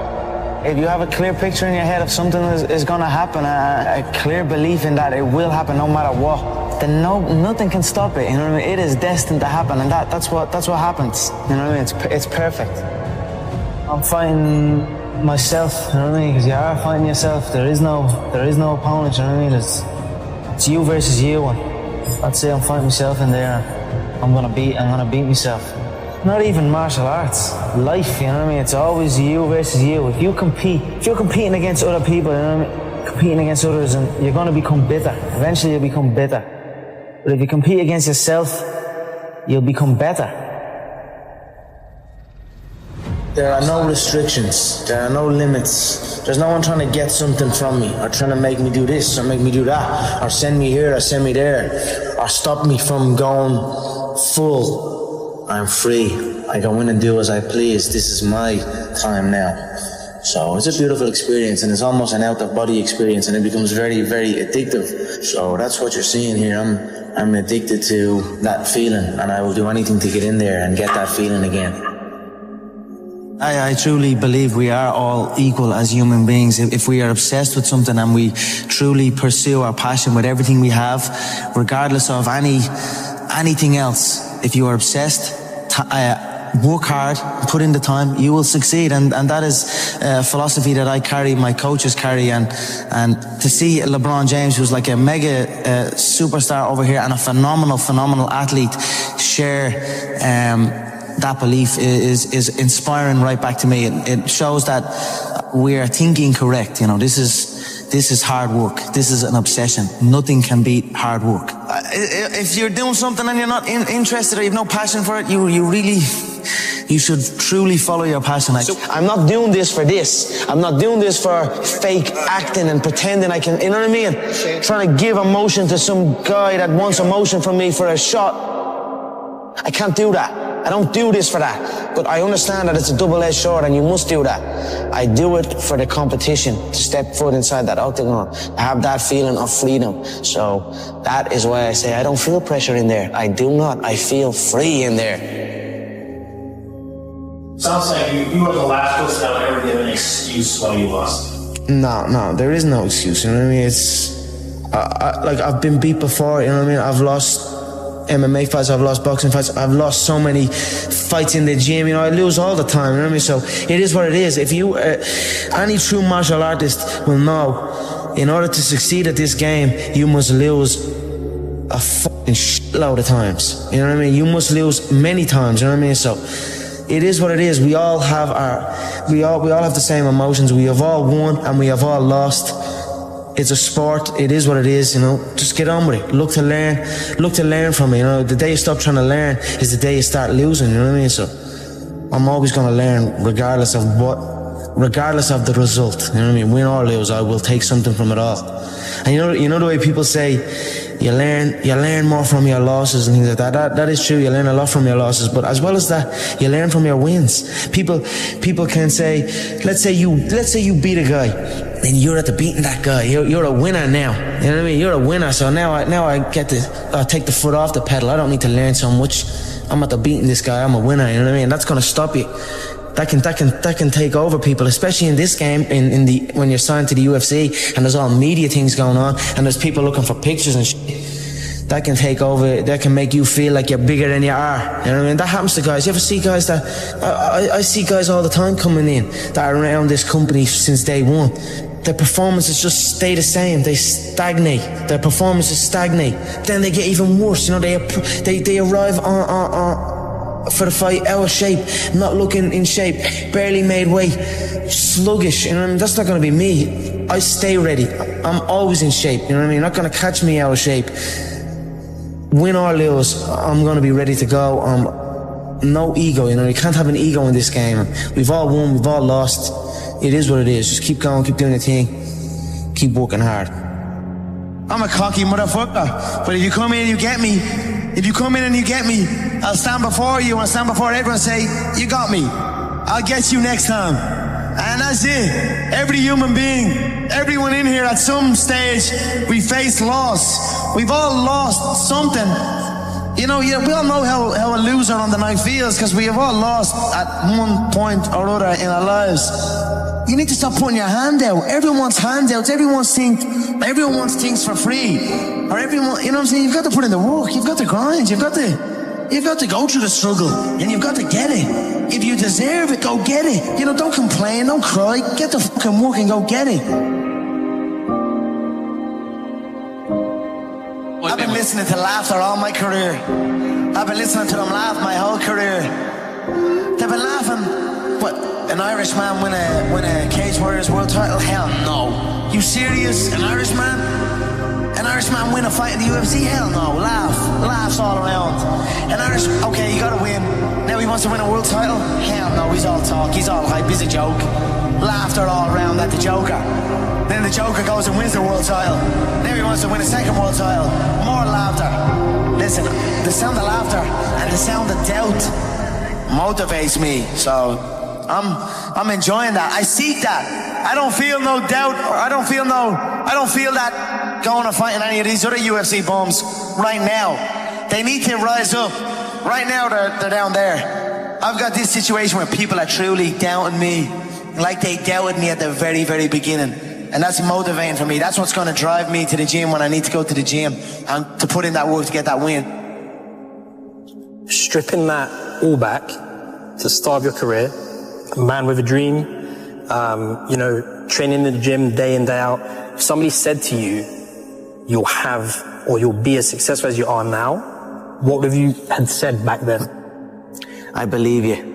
That's what I would have said. Because I did believe. Yes. I believed in it. I had very few people who told me that. I had a small group of people that would tell me something like that. Other than that, it was just me telling myself. Yep. So if someone came up to me and told me that all the way back then, I'd say you're right. I was a waster. Got that, called that a lot, you know what I mean? But and then when I start getting that focus and realize, no, I'm gonna make this happen. And then now that has happened, I'm making it happen. It's depressing times for a lot of people in Ireland. There's a lot of bad stuff going on in the country. A lot of people are struggling. Everybody's struggling. But now since them seeing me chase this dream, it's giving them an energy, and I see a new lease of life in them. And that alone spurs me on even more. So it's all just a perfect storm that's happening for me. And that is why I have this tunnel vision, and that is why I'm willing to kill every single man in my path. Get that belt, you know what I mean? To secure the future from my family's future. You know what I mean? That's what I'm doing it for. Well, I'm doing it because for the love of movement, and I'm also doing it to secure because I recognize that it will secure my family's future. So why not take full advantage? Something that I love can actually secure my family's future and make us live a good life for the rest of our days. You know what I mean? And it's not work. I don't work. I live. You know what I mean? I don't have a job. I just have a life. No matter what was going on, some deep situations, I always had the belief that I was going to get here. I was going to get to the UFC. I was going to get... Because I just knew I was different. I know I'm different than these people.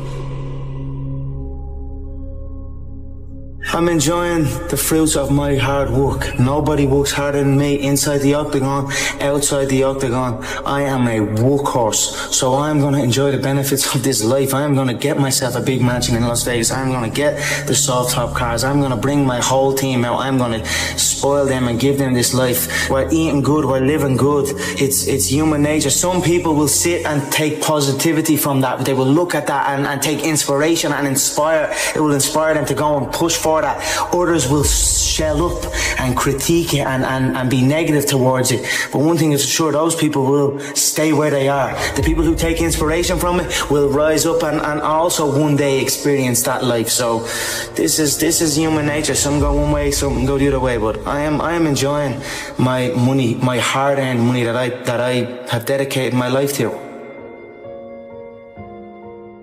I can be a product of my environment, you know what I mean? If I'm in with the wrong crowd, I just kind of become wherever, you know what I mean? So that's why I like to be isolated. And that's why this has helped me coming out here and being locked in an apartment on my own, building back up my leg, going from rehab to home, because there was no outsiders. It was isolation, it was visualization, it was motivation, and it was dedication. There was nothing else going on in my life, you know what I mean? To get to the pinnacle, it needs to be like that. It needs to be no outsiders. It needs to be, you need to have your team and your focus, and that's it. I don't need friends that aren't involved in this game or that aren't on the same path, you know what I mean? Because it doesn't make sense. I know nobody can tell me that I move the same as any of these guys, because I don't move the same. I move differently, I move unique, and I know I move unique. Not only that, I speak unique, I act unique. I'm just different than these people. You know what I mean? So I dress unique. I dress unique, whatever. I just feel different to these, on another level, on another playing field than any of them before me. That's why I know I have no doubt in my mind that I'm the greatest, that I will be the greatest of all time. But in my head already, I am better than everybody, and I know, you know, there's a lot of hate come from people, you know. But I know, and I will prove. You give me time, and I will prove it to everybody. When you're chasing your dream, and when you're working hard, chasing something you love, and completely dedicated, it just happens. You can't really notice it, you know, even still to this day. I'm in an amazing position in my life, but I'm still working like I'm not. I'm still working like I'm not in this position. Absolutely. I'm still working like none of this is even, it's just something I love to do, and I just keep pushing and keep working hard. I can't pinpoint an exact moment for you, but if anything, I always felt like it was happening way back then. And now it is happening, but now I almost feel like it's not happening. You know what I mean? And I want to push to something else. Absolutely. I'm always striving to push forward. No, I don't like thinking too far ahead. People set like goals, long distance goals, and that's too much for me. I already feel like I'm living it, and then I just carry on doing that. You know, carry on day by day, already living the final goal, the goal of being the world champion. I already carry myself like I'm a world champion. I already speak like I'm a world champion, and that's it. I just carry on day by day. So I'll take it as it comes. You know, hard work pays. I put in a hell of a lot of work all throughout this build-up in the fight. I pumped out more content than anybody, more content than Fox, more content than ESPN, more content than BT Sport, more content than everybody on the Mag Live on my own channels. You know what I mean? I'm a fucking workhorse from all angles, not just in the gym. But I'm building this media empire now myself, and we pumped out the content. I'm very proud of how it went. We consistently, daily movies I was releasing, you know, from like a month ago, every single day. You know what I mean? Nobody's doing that. So I'm very proud of it, and I'm very, like, the work pays, hard work pays, and I put in the work, and that's why I'm sitting at the top. I put it all on the line. I show up, I perform, and I get the results from that. So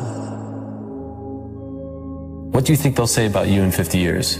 You know, I'm not quite sure what they'll say about me. They'll probably just say I'm a young kid who showed up when he said he was going to show up.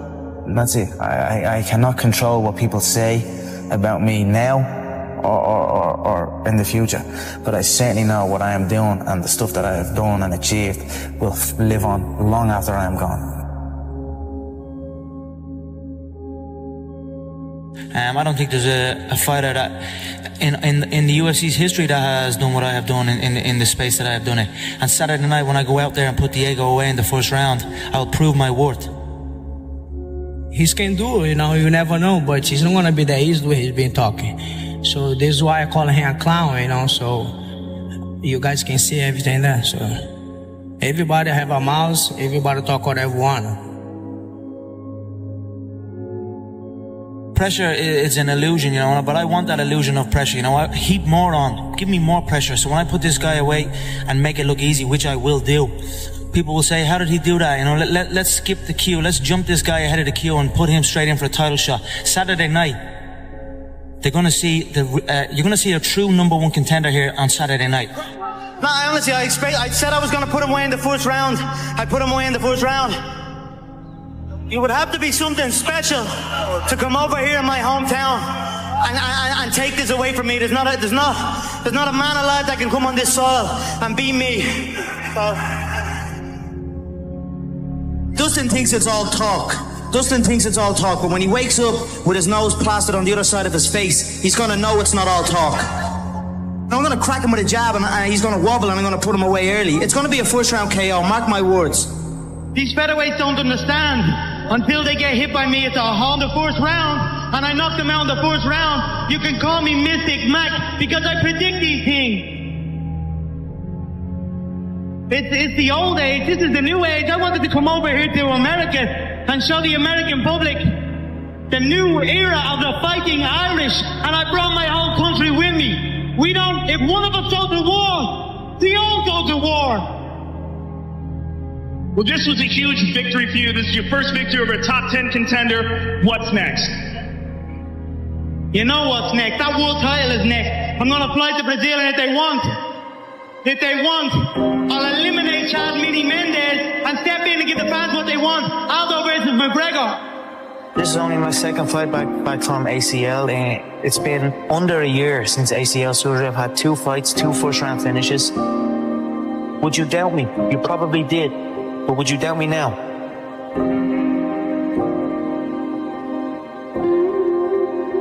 They all think it's fun and games. I'm not playing here. And now it's time. Now we have a location.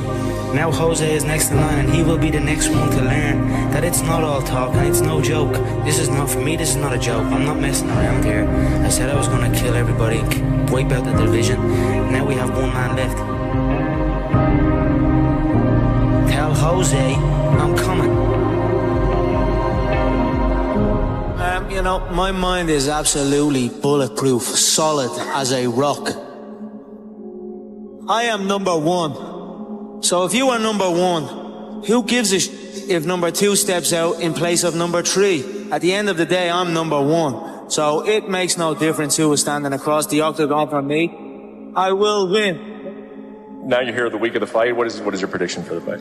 Yeah, I feel within 4 minutes the shots will have landed. It's on him after that. I feel anything after that 4-minute mark of the first round will be a formality. It will be on him where he is mentally, where he is physically, and how much he truly wants this. I see him crumbling towards the end of the first, or not answering the bell for the second. But it will be wrapped up inside 1. I was asking you on Thursday about his right hand. Yeah. Can I tell you what you told me? I said his right hand would get him into trouble. That's the shot I predicted. I said he'd overload on his right hand. I said I'd slip. I said I'd bang the left hook. And that's what happened. Word for word. I think the right hand could be, if you look at I felt when we stared down, I felt his right hand was twitching a little bit, but it was just a subtle tell for me. He is ready to unload that right hand, but I feel that could be a downfall for him if he lets that right hand go. I will not be there. I will create traps and dead space inside that octagon, and I will walk him into that dead space, but all of a sudden he will be in danger. How do you do that? How do you predict these things? If you can see it here and you have the courage enough to speak it, it will happen. So I see these shots, I see these sequences, and I don't shy away from them. A lot of times people believe in certain things, but they keep to themselves. They don't put it out there. If you truly believe in it, if you become vocal with it, you are creating that law of attraction, and it will become reality. I knew he would overextend, and I knew I'd catch him. So Mystic Mac strikes again.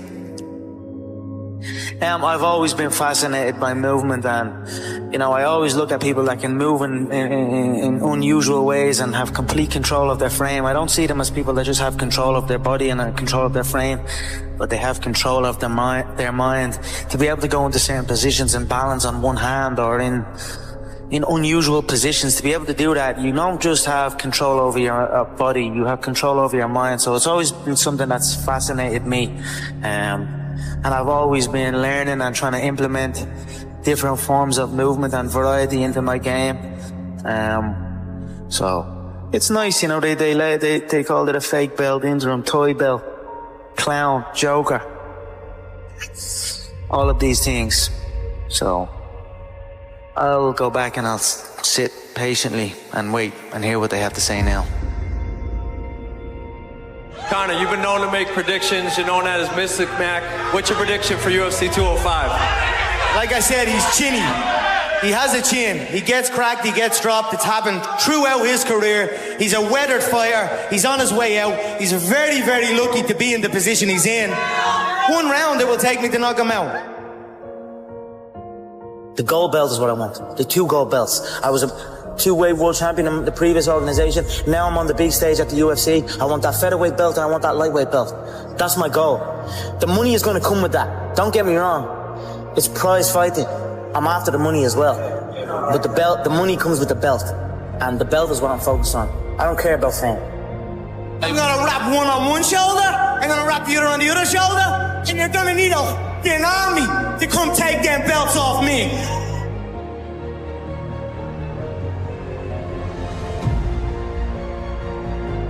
But I'm sure everybody here would appreciate the Mystic Mac prediction of how exactly you get this thing done. It's hard not to respect Donald right now at this stage, and he has my respect. And although there will be blood spilled, it will not be bad blood. And for the Mystic Mac prediction, it will be a KO.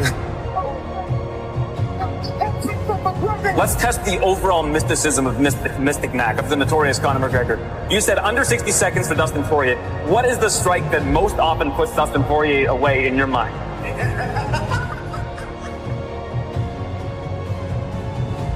Are you the best point guard ever? Yes. Steph Curry transformed from a skinny, undersized high school kid to a basketball legend. He completely revolutionized the game, just like Michael Jordan. He's the modern MJ, you know? Steph is a 4-time NBA champion, 2-time MVP, 10-time All-Star, and arguably the greatest shooter of all time. I'm wondering, is it time to start putting him as the best player of all time? Let's take a look and listen to what NBA players and legends think of Stephen Curry. 08, 09, or whenever that little light-skinned came in the league, that's in Golden State. He single-handedly changed the no lead is safe. When it comes to influence, since I've been watching the game, the most influence on the game, and obviously we know what Mike did for the game, Steph and Allen Iverson are the two biggest influential guys in our game since I've been watching and covering it. Kids felt like they could be them. They were guys that was not always counted on. They were small in stature, and they just defied the odds. And now you have Steph, who's shooting over the Empire State Building.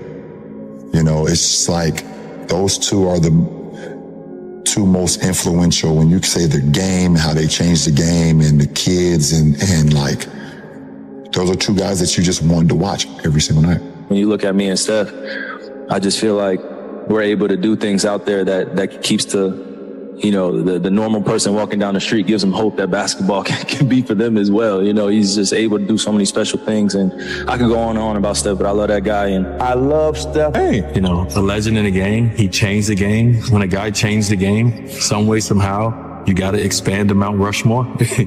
You know what I mean? Like, who says it only could be this many people? Like, Steph Curry changed the game. His face needs to be up there in the Mount Rushmore. Steph Curry is messing the game up.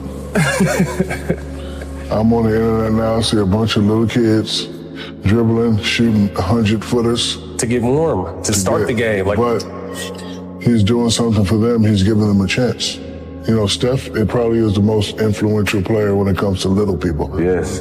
Right? Because I see a lot of little guards, like little kids. I'm going to these tournaments, they're doing stuff I can't even do. Right. Mm-hmm. And it's good and bad. I love Steph, man. I mean, the guy has completely revolutionized the game. He messed up the game in a good way, you know? Like, you think he messed it up in a good way? Yeah. I think he hurt the youth because the youth just loves threes. And that's all they think about doing, shooting threes. You know, him and Clay and their whole team, I think, just changed the game in a good but bad way. Each other on the golf court. You didn't know what was coming. You didn't, because you'd never seen it before. I was there when he broke the record, right? The first record. And you didn't think, like, I think it was like 250 maybe or something threes. You didn't think that the next year was going to shoot 400, make 400 threes or whatever. They crushed it, but no one saw it coming. No one saw it coming, and no one truly knew how to stop it when they got going. That's why they won 73 games. When you came to the Garden and I let Raymond Felton's pride get in the way and he had 50, I feel like that's when you decided you was just gonna rape the league. Bro, you know what? I ain't mad at you. That was the moment? Bro, I think so. Bro, Raymond said, Chump, no, like, stop letting dude do this, but he really be doing this to us. I'm like, the confidence is changing, G. He going back to Davidson on us, bro. Nah, you feel me? I'm like, he doing the shit that we was like, you can't do that in the league. He started doing it. I'm nah, yeah, you going too fast shooting that jumper now. That's too much. You ain't even holding it up no more. You ain't. He was falling and shit. No, bro. Now he talking to the crowd. He pointing at fans.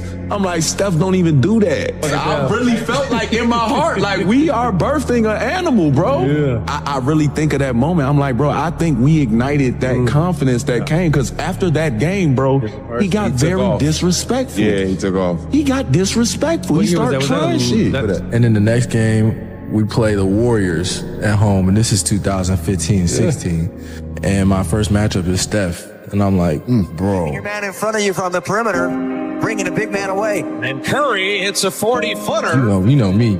I walk in, I chest him up as soon as I get in the game on the inbound. I'm just pushing him. I'm like, yeah, you're not doing that tonight. Not on me, brother.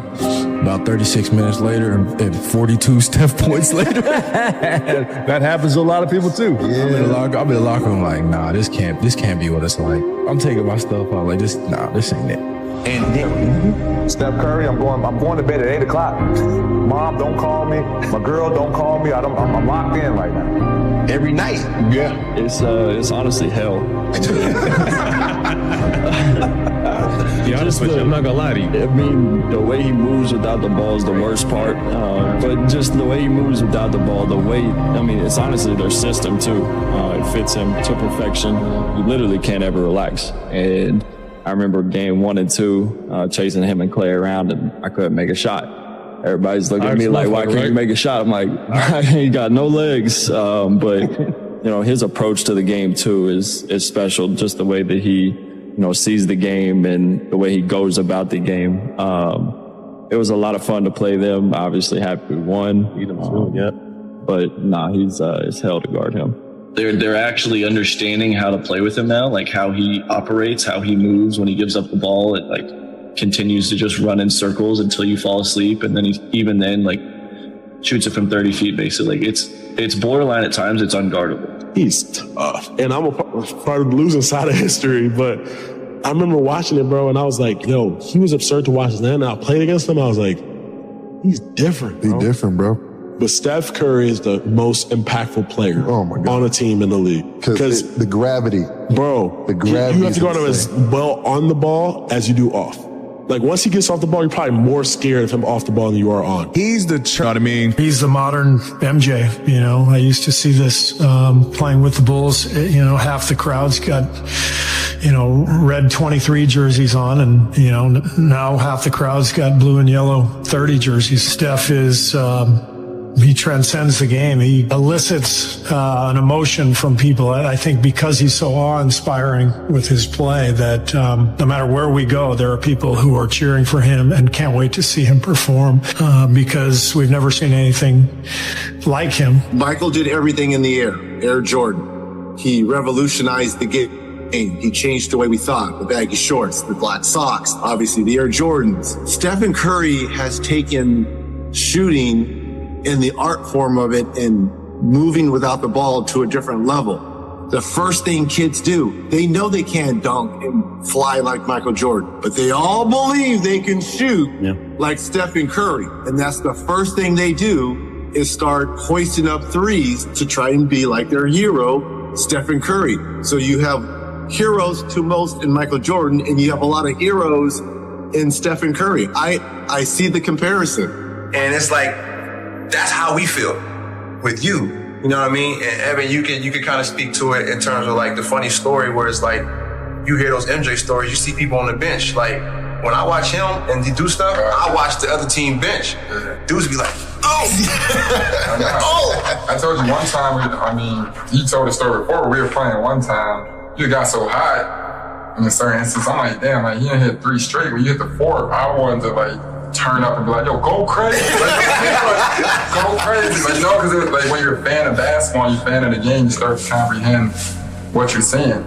As a fan and as a player, you always appreciate it. So it's always been that part where you can, really remove yourself with the game. And, we're all, at one point, we were all high-level basketball player and, big-time athletes. So, you can really appreciate what you do. Consistently the best shooter his whole career.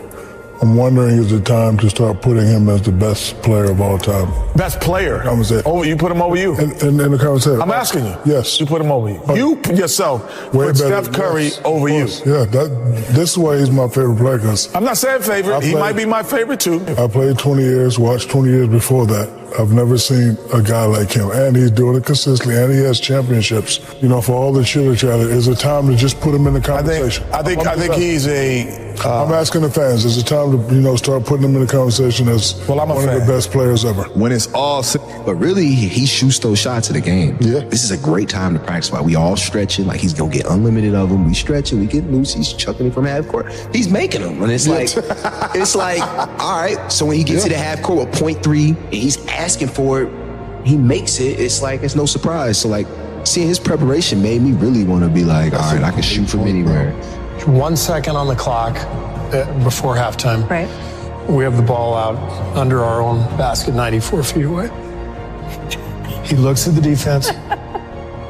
He catches it, and he flings a shot 90 feet that actually comes kind of close, goes against him in the scoreboard. That's a missed three, right?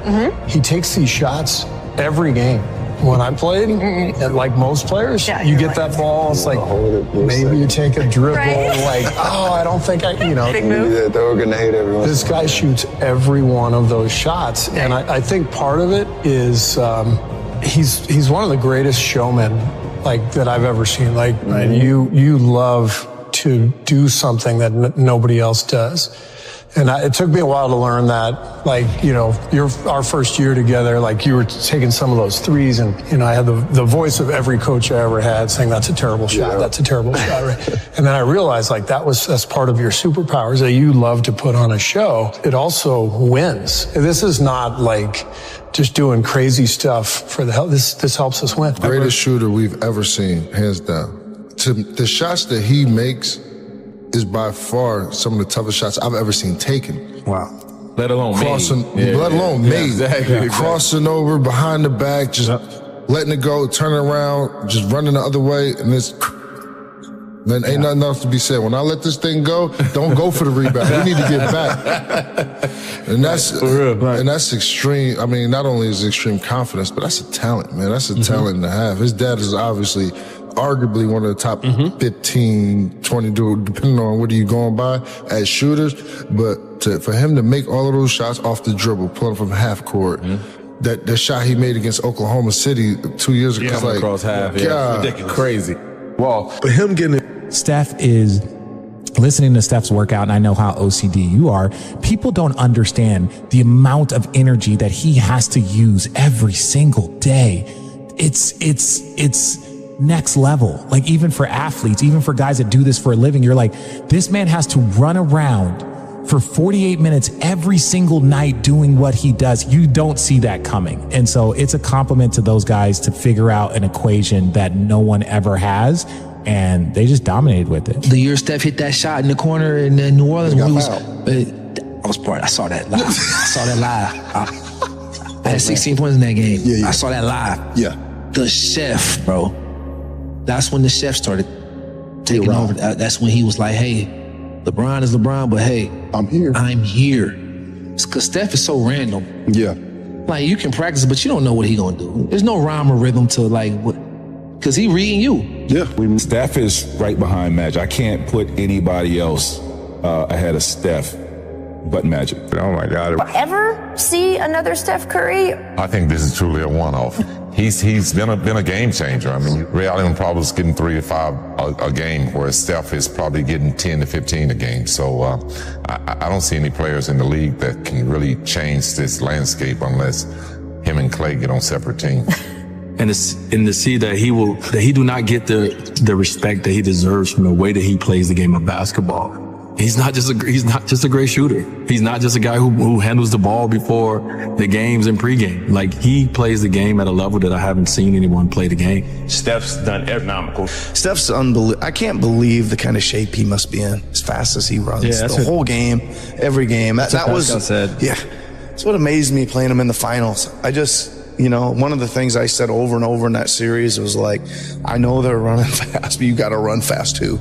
You know, we got to run fast too. Keep chasing them, you know, like play tag and keep chasing them because it's like nonstop. He's we'll give him 6'3". He's a 6'3" guard who has never had the pop and the burst and the leaping ability of some other incredible guards of this era. He won the MVP in 2015. He won the MVP in 2016 in his 20s. He's 35 now. I think Steph Curry is better now than he was back then. That is remarkable. Yeah. Let's not take it for granted. Mock trial is about figuring out what type of lawyer you want to be, and there's only two types: winners and losers. Okay, that sounds great, Harvey, but I haven't prepared. I don't have anyone to play my client or my witness, and apparently I'm going up against someone that I can't trust. Figure out a way to beat them anyway. Winners don't make excuses when the other side plays the game. Winning is simply a mindset. A mindset, however, that is only developed by outstanding individuals. It's not about talent, it's about effort. When everyone expects you to give up, effort will drag you from the canvas when you have been knocked out by life. Winning is not some special reward only reserved for the lucky among us. They will tell you it is luck, but it's not. When you have put in the hard work, when no one is watching, attitudes and champion hearts. If you throw me to the wolves, know that I will return leading the pack. It only takes one moment to decide you are going to be a winner. One moment is all it takes. Say no to say never again.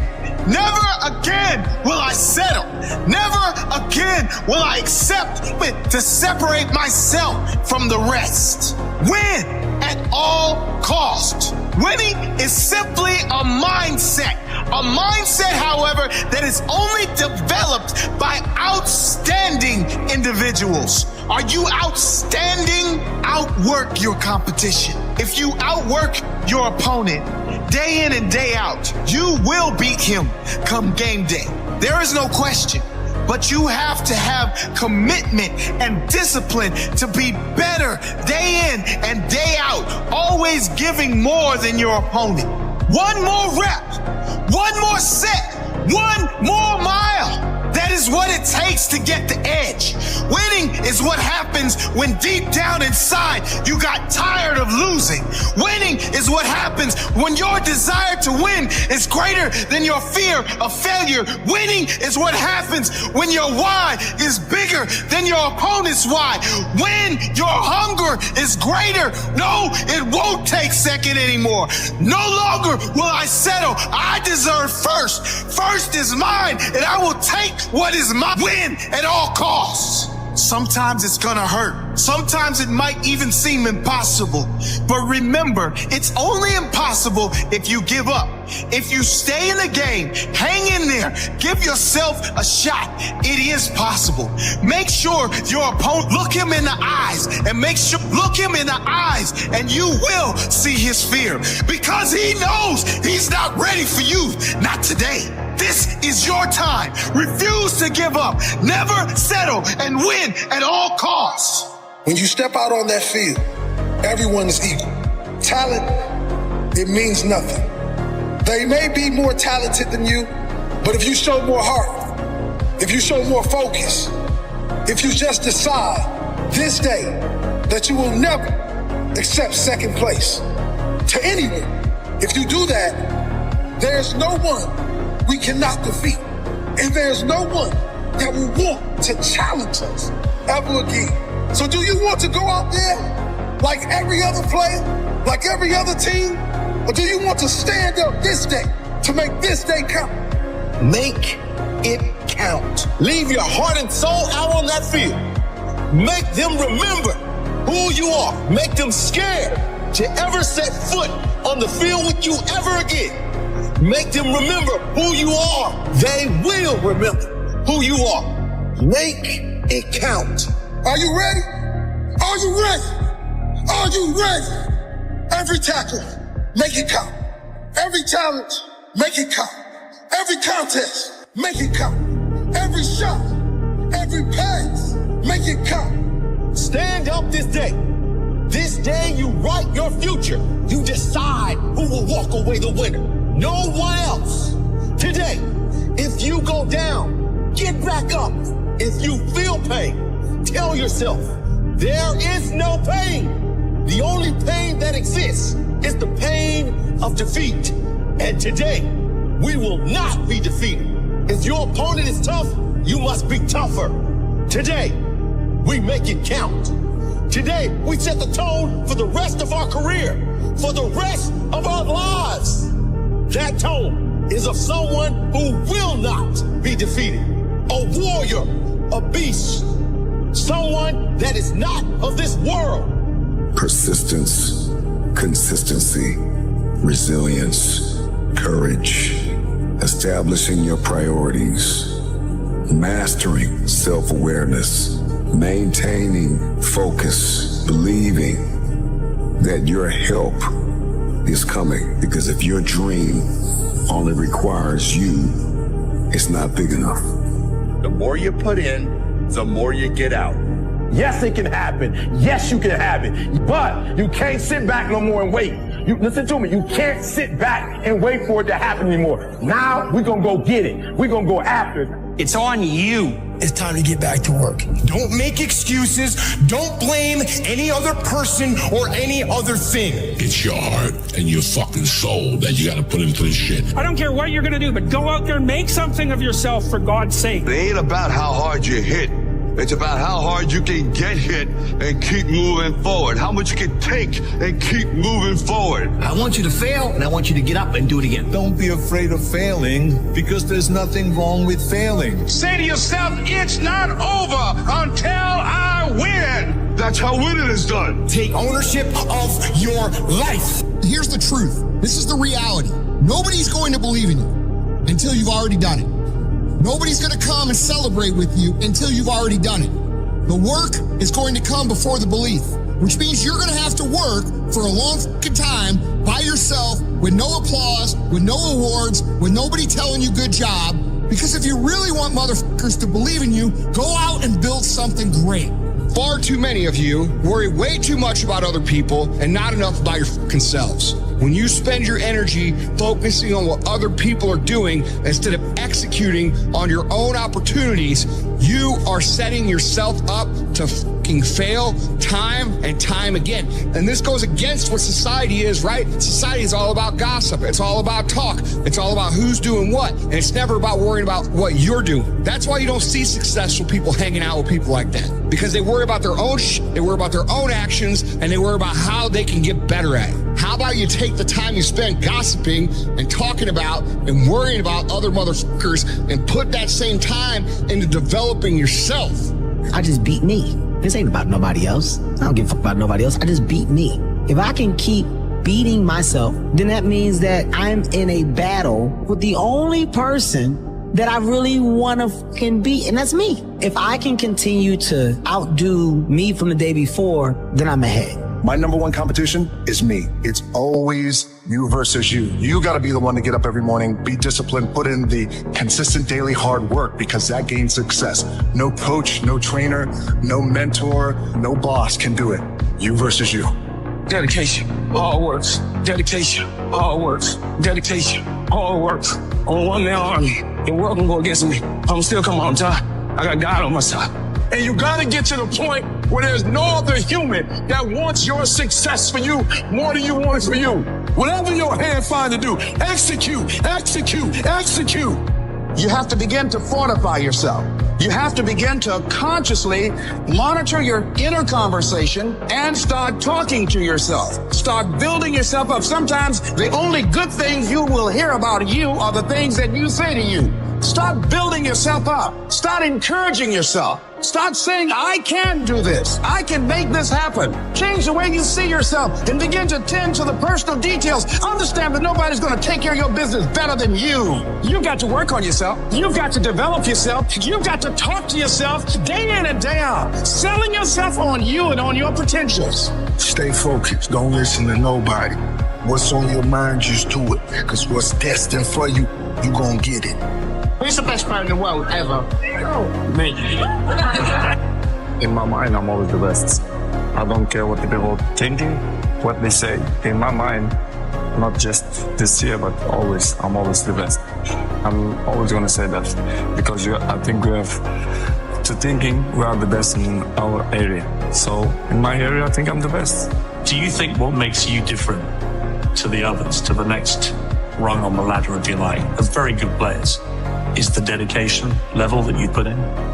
I think I'm good, but I think my main strength, it's my mind.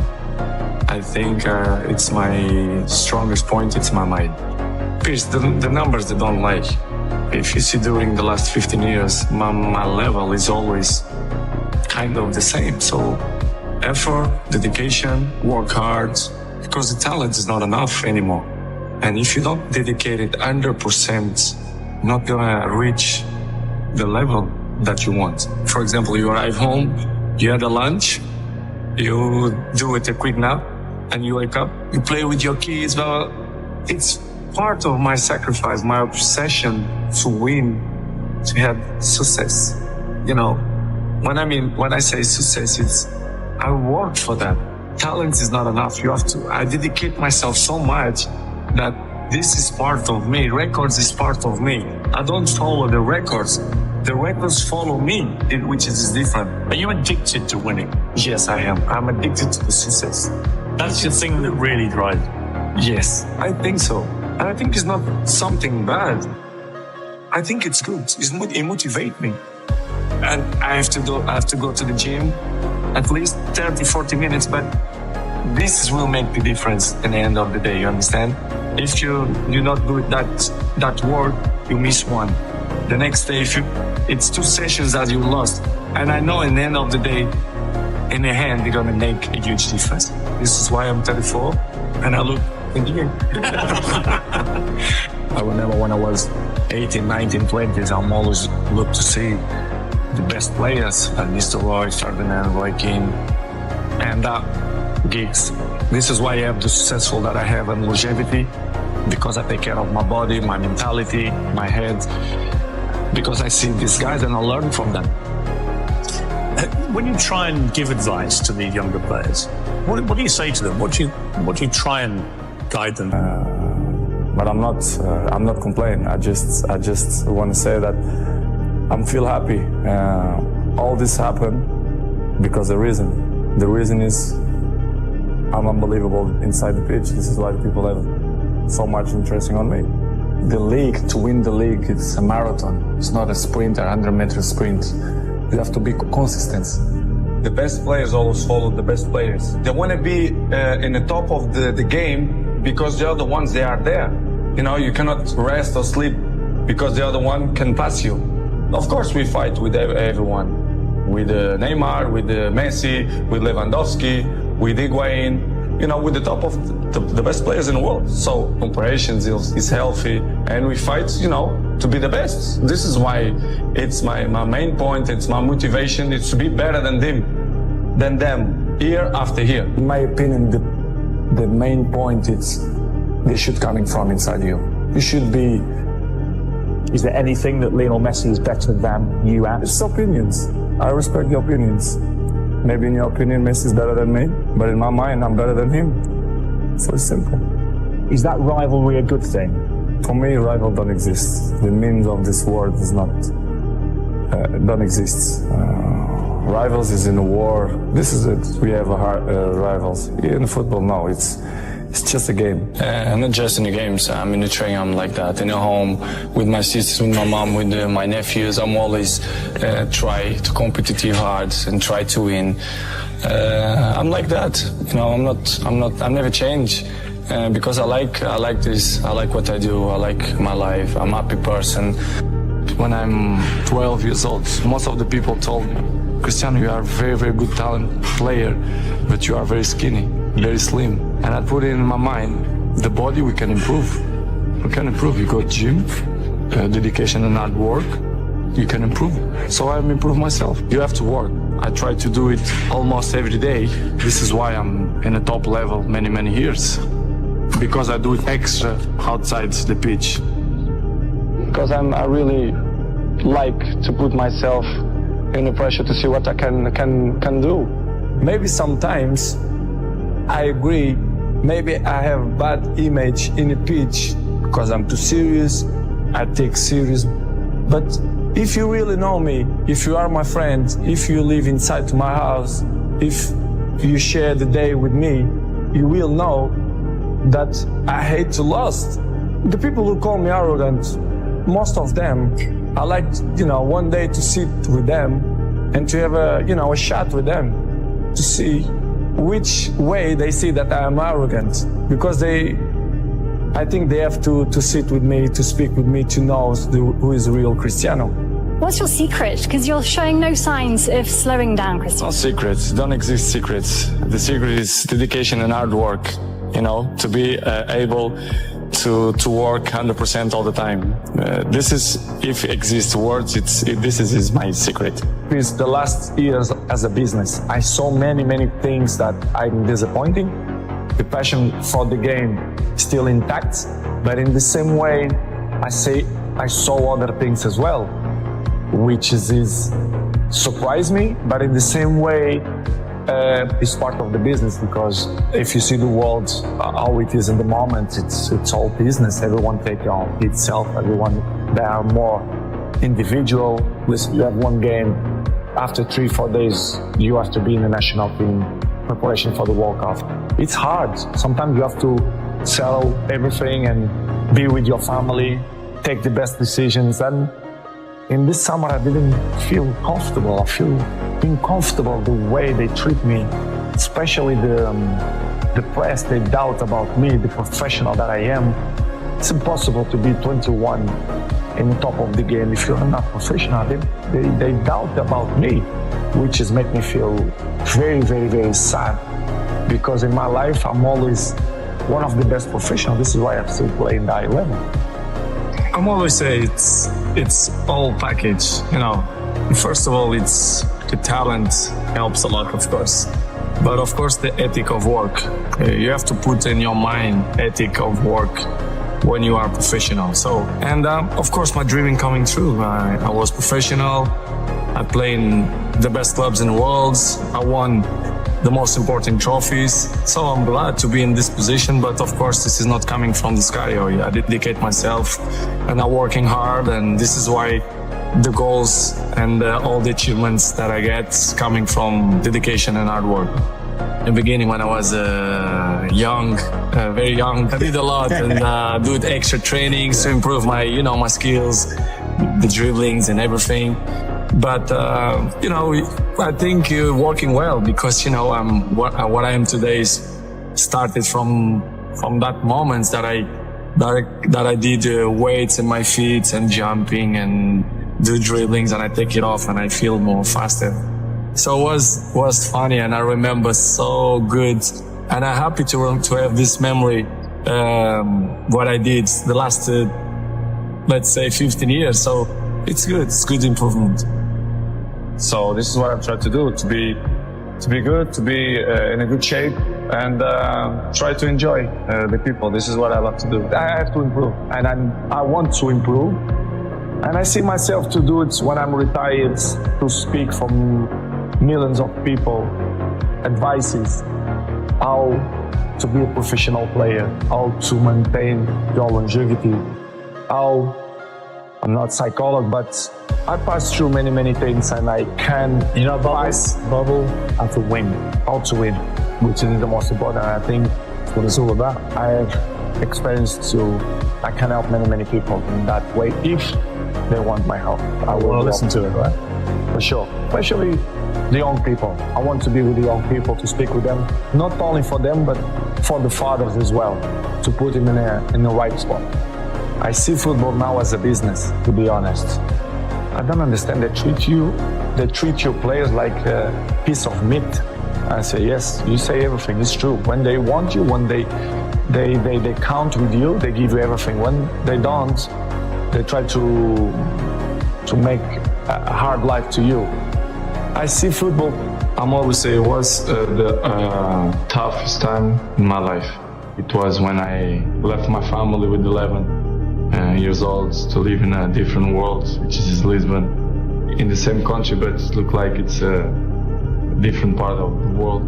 I was crying almost every day to miss my family, but I'm not regret because it was probably the more intense moments in my life that I lived through. So without sacrifice, you cannot win nothing. So I did an unbelievable sacrifice, my family too, and I think it was. I think I did a good option. It's stupid question when the people say, they are not the same. Nobody is the same.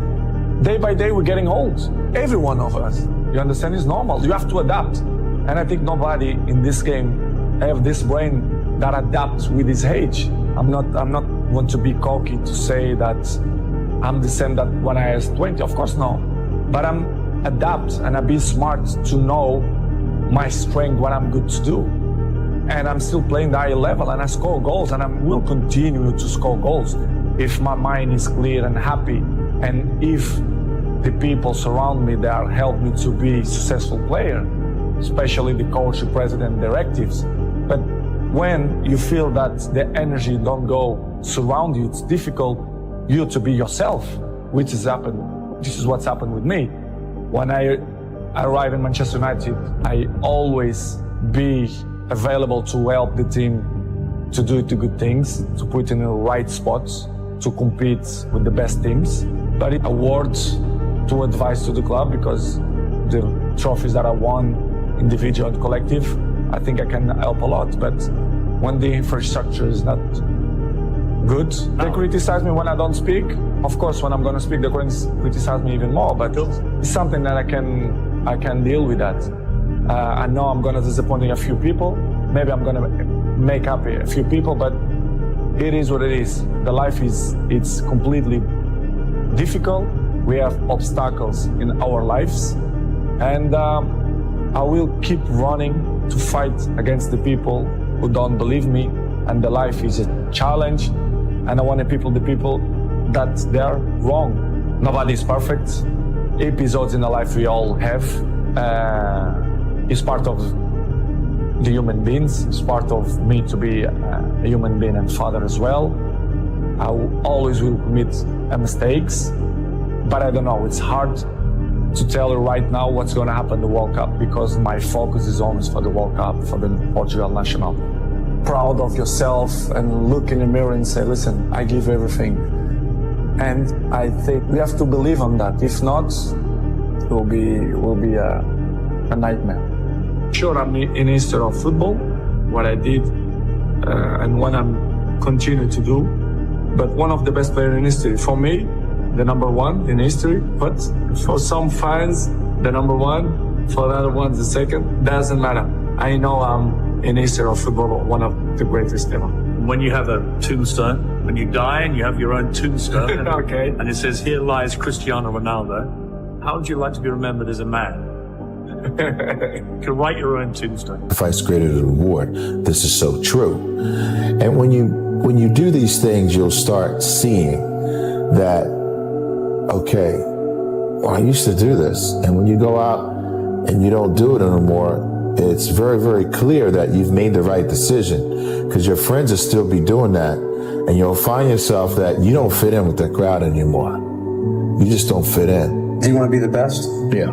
I read somewhere you said you want to be best defender, best shooter, best. How do you avoid complacency as an individual when everywhere you turn, you're the man, you're the number one sophomore in the nation? What pushes you to continue to get better? You know, every day you gotta go out there and work because there's someone out there working too. And if you stop, I think they can pass you up.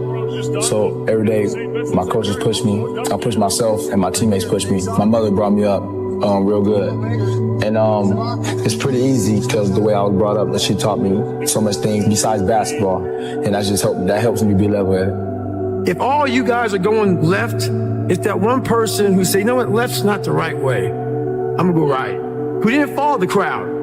That person who's not afraid of doing what they believe is right in their heart and not following someone else because someone else said, let's go this way, and they agree with everybody. I don't like yes men or yes women. If you're right, you're right. We're gonna follow you. But I like people who stand for something, they believe in something, and this is the way I'm going to go whether you like me or not. And that's what it's about. If you want to kill a big dream, tell it to a small-minded person. I told everybody at 10 years old I was going to be on TV. I had a little problem when I said that. I had a severe stuttering problem. I could not talk outside of my house. So when I wrote on that paper, the assignment was write on a piece of paper what you want to be when you grow up. I'm 10. I wrote I want to be on TV. That was that faith. The belief in things that you cannot see. I ain't see no way I could be on TV, but I wrote it down. I didn't know no better. I'm 10. I wrote it down. And she just said, why would you write something like this on your paper? And I'm standing out. I'm trying to get it out. She said, who in this school ever been on TV? Who in your family ever been on TV? Who in this neighborhood ever been on TV? She said, look at you standing there. You can't even talk. How they gonna put somebody like you on TV? So every Christmas, I send her a flat screen TV. Cause I don't want her to miss me. I want her to see what God had done for me. You know, I know lots of people who never became successful that worked really hard. Do you? Do you? Do you really? Because I don't think you do. I don't think you actually know anybody like that. I don't think you know anybody like that. I think people are where they deserve to be. People only root for people who don't need it. Like the amount of times when I was on my lonely path where I was too different from the friends that I had, but not successful enough to be friends with the people that I wanted to be friends with. Time to train at that time. Set a time to go to sleep at that time. Set a time to get up at that time. Don't tell yourself you need to do something and then don't do it. That's what I was talking about with Ariel. I knew in my head I was saying, get up at this time. I didn't get up at that time. Train at this time. I didn't train at that time. Don't eat this. I ate that. Don't drink that. I drank it. And these all just infiltrate my mental strength. Just little kind of defeats. Exactly, little defeats instead of wins. And it just culminates into, and you just don't want to be here. So I'm just figuring myself out like I've never figured myself out before. No matter what it is. Many times you say to yourself, I gotta lose weight, I'm too fat. And then you know what? During the day you eat at night, and the next day you get mad at yourself. Well, what do you want? What do you want? You gotta change something. You cannot change your life unless you change something. If you always do what you always did, you'll always get what you always got. But I think my main strength, it's my mind. I think it's my strongest point, it's my mind. Pierce, the numbers, they don't lie. If you see during the last 15 years, my level is always kind of the same. So effort, dedication, work hard, because the talent is not enough anymore. And if you don't dedicate it 100%, you're not gonna reach the level that you want. To just work like hell. I mean, you just have to put in, 80 to 100 hour weeks every week. And then a lot of work. All those things improve the odds of success. Okay.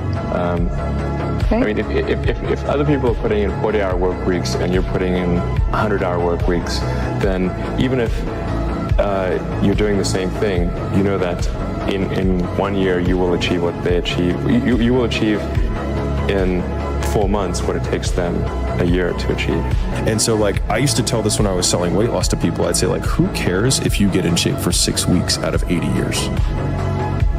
And right as they're about to sign up for a membership, I was like, you want to sign, and then this is how I would sell longer memberships, but it's also true.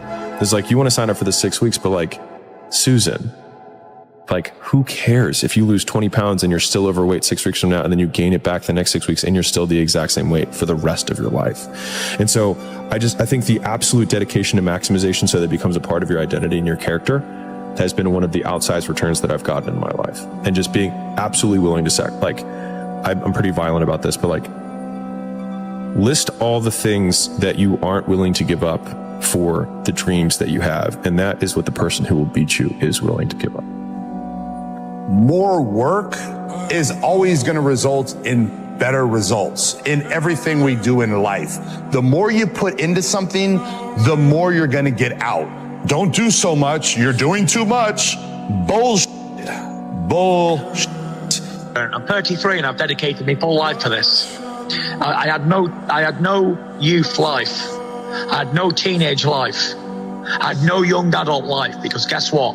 While all my friends and people who I knew were out drinking and partying and enjoying life, what was I doing? Running 10 miles down the road in rain, or killing myself in a boxing gym. And then people say to me, you know what? You're lucky. You're a lucky man, you are. I'm lucky because I fucking worked all the hours that God gave me. I'm lucky because I pushed it further than everybody else would dare to do. I'm lucky because I trained so hard that I can't be beaten. That's a lucky man. I don't think so. I'm not lucky, I'm blessed. I'm blessed to have that determination, that drive. And it's not for success. It's just to be happy today, tomorrow, and the next day. But most importantly, be happy for today. Because, you know, tomorrow ain't promised to nobody. As we all know quite clearly, tomorrow is no certain gift at all. But today we have. Well, where do you go to? You wake up on a morning, it's cold, it's wet, it's dark, you've got no cartilage in your knee, you've got shorts, whatever it is that's the issue today. Keep talking. You've got these problems, right? I need you to keep talking about what you were just saying. It's warm on the couch. That's Your it. missus says stay in bed. It's comfy, That's it's cozy. That's You've got it. work later on. You had an argument last night. You're slightly hungover. Because I know every motherfucker ain't going to do what I'm going to do. The life we live, guys, is a differential of margins that's almost unmeasurable. What is successful and what is failure, the differential are so small. We're talking about seconds. We're talking about, reps. We're talking about the finest echelon of measurement that will make or break someone's life to be successful at that moment. And once at that moment successful, that gives a birth of a lifestyle that's unbeatable, second to none. But in order to have that first success, you must ensure yourself that you're giving it all you can today.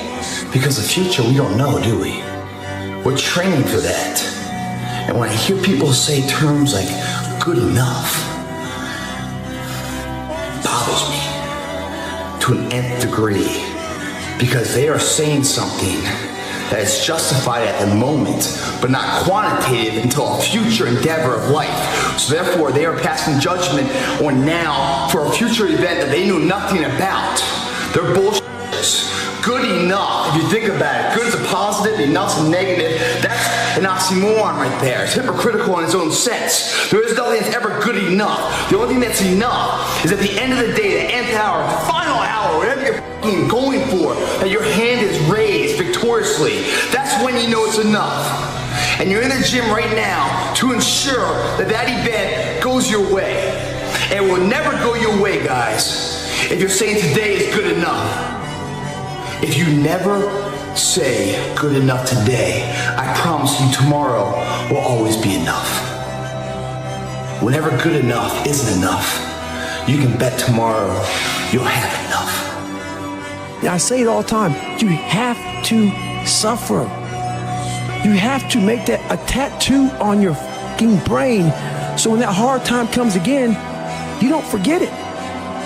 You may forget it for a second, but you can go back in the cookie jar, I call it. It's something that we've all endured. I call it the cookie jar, and we often forget how hard we are, but you gotta reflect back. Take a couple seconds, reflect. I've been through this, I've been through that.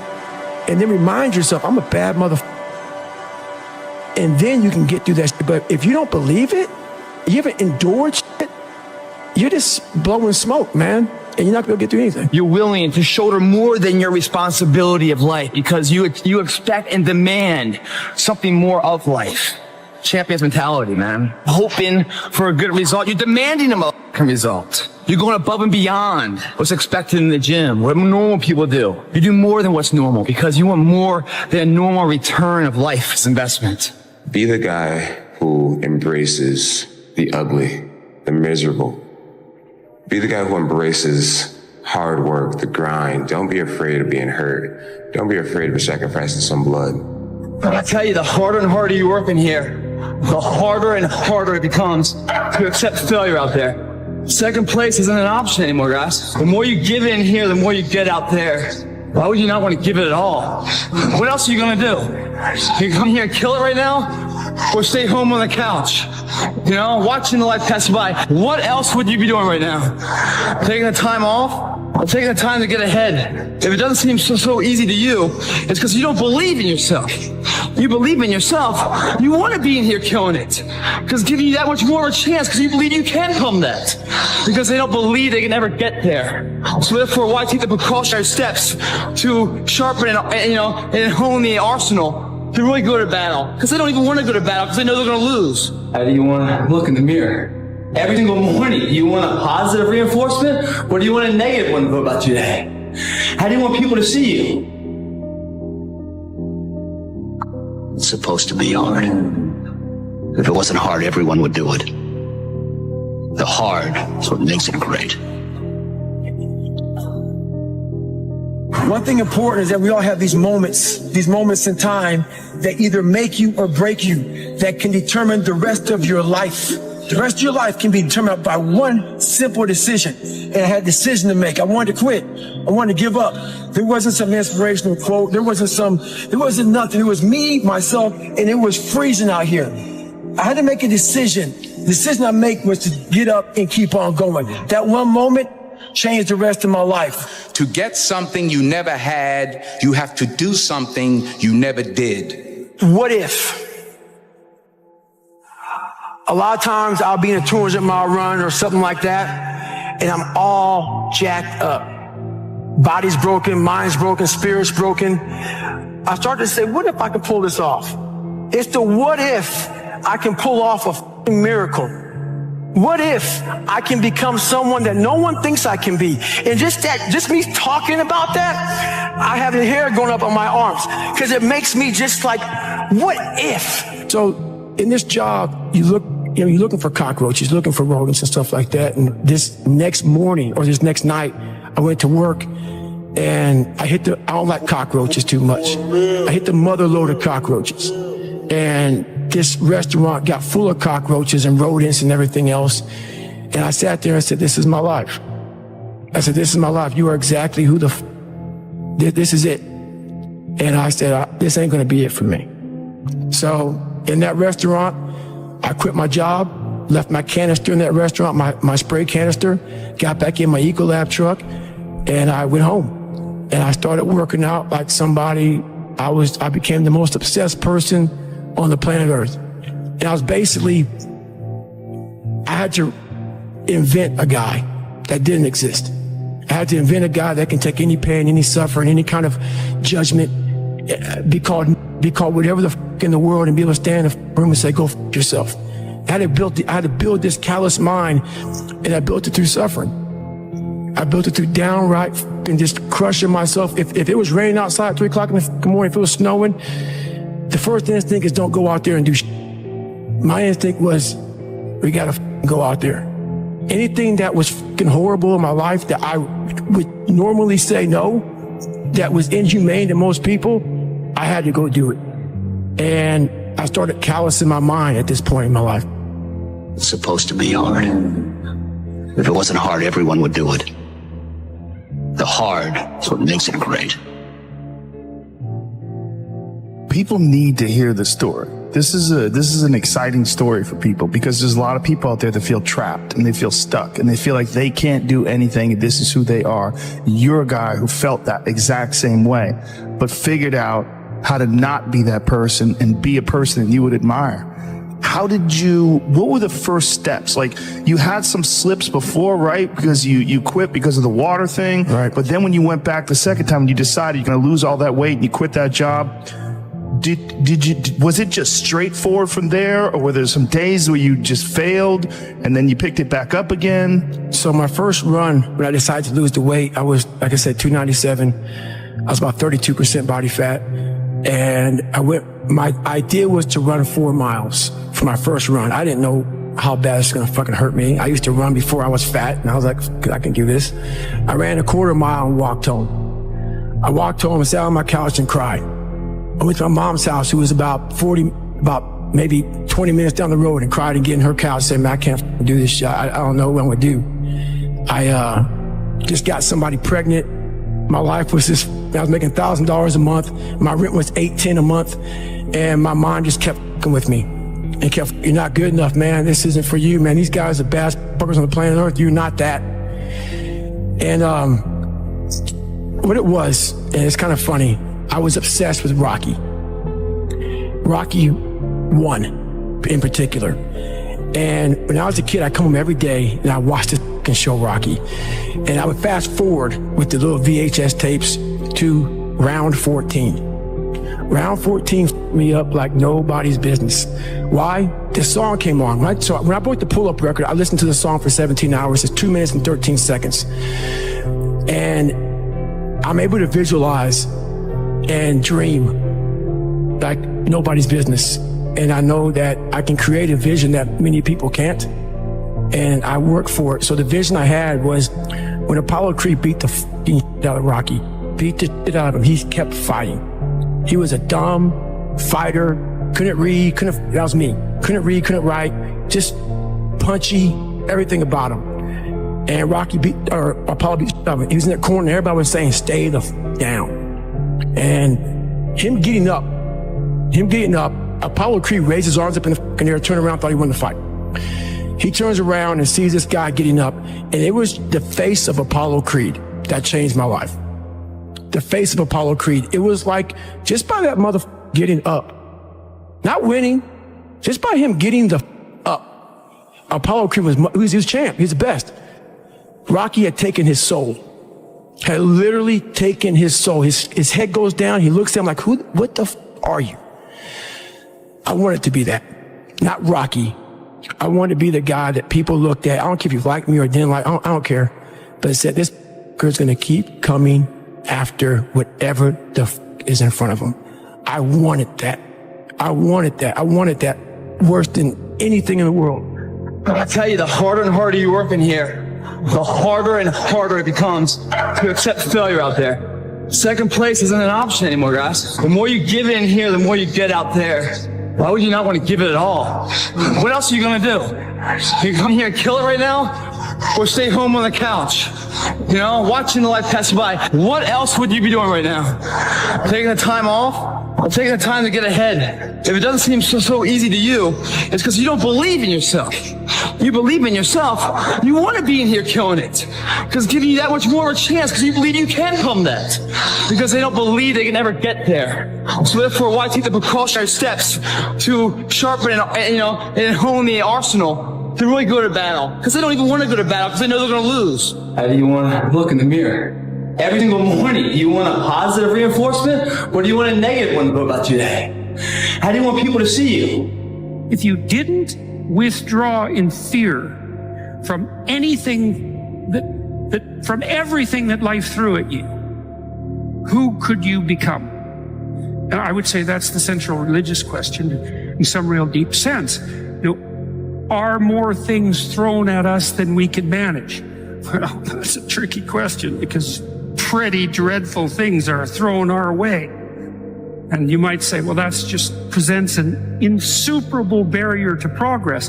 That's not very helpful because you're alive, here you are, you got these problems to contend with. And if it's an impossible task, then how could you be anything but hopeless and desperate?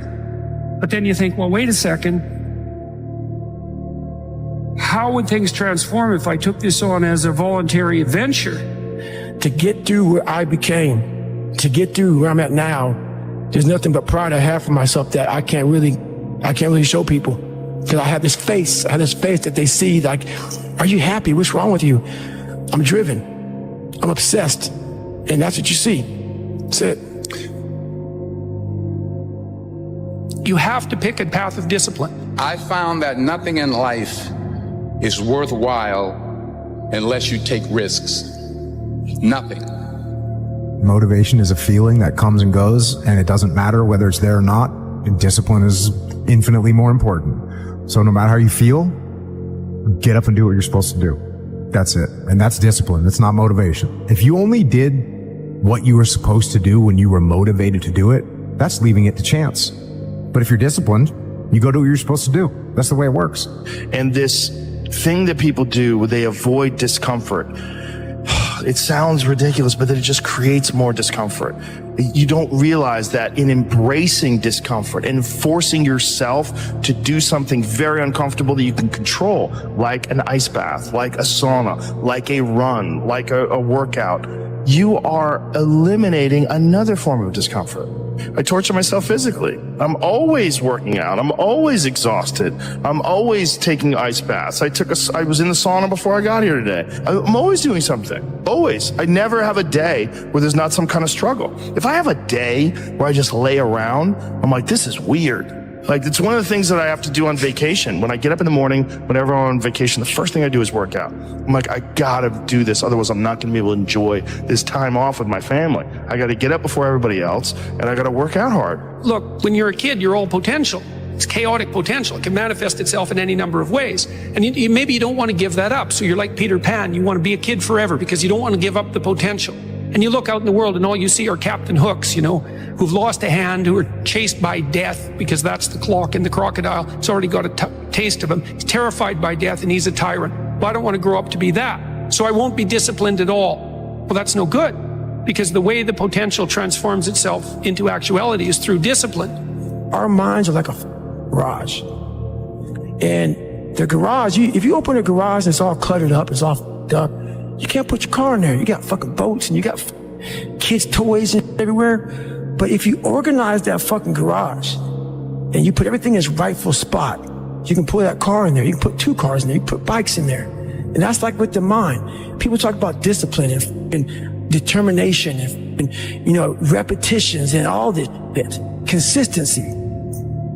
Why people fall off the wagon so often is because their mind is full of it. There's no room in that mind for discipline. There's no room for consistency. They may do it once or twice, but then the mind takes over and that cluttered fucking garage comes in. And then it's like a circuit breaker, man. The circuit breaker just overloads and sparks. And our minds, that's our mind, man. It's like a circuit breaker. That's so much shit. You keep on loading it. You can't put any more into it. Clearing space in your mind so that you have room for all those discipline, waking up early, taking those, because they do mean something. But we don't get to that dark matter that is keeping you from clearing out that mental garage. Well, I don't know what to do. It's like, that's okay. Nobody does. Go do something. Do the best thing that you can think of. Put the best plan you have into practice. It's not going to be perfect and it will change along the way. But it will change partly because you become disciplined pursuing the path. And as you become disciplined, you become wiser. And as you become wiser, you become able to formulate better and better plans. There is no passion to be found playing small and settling for a life that's less than the one you're capable of living.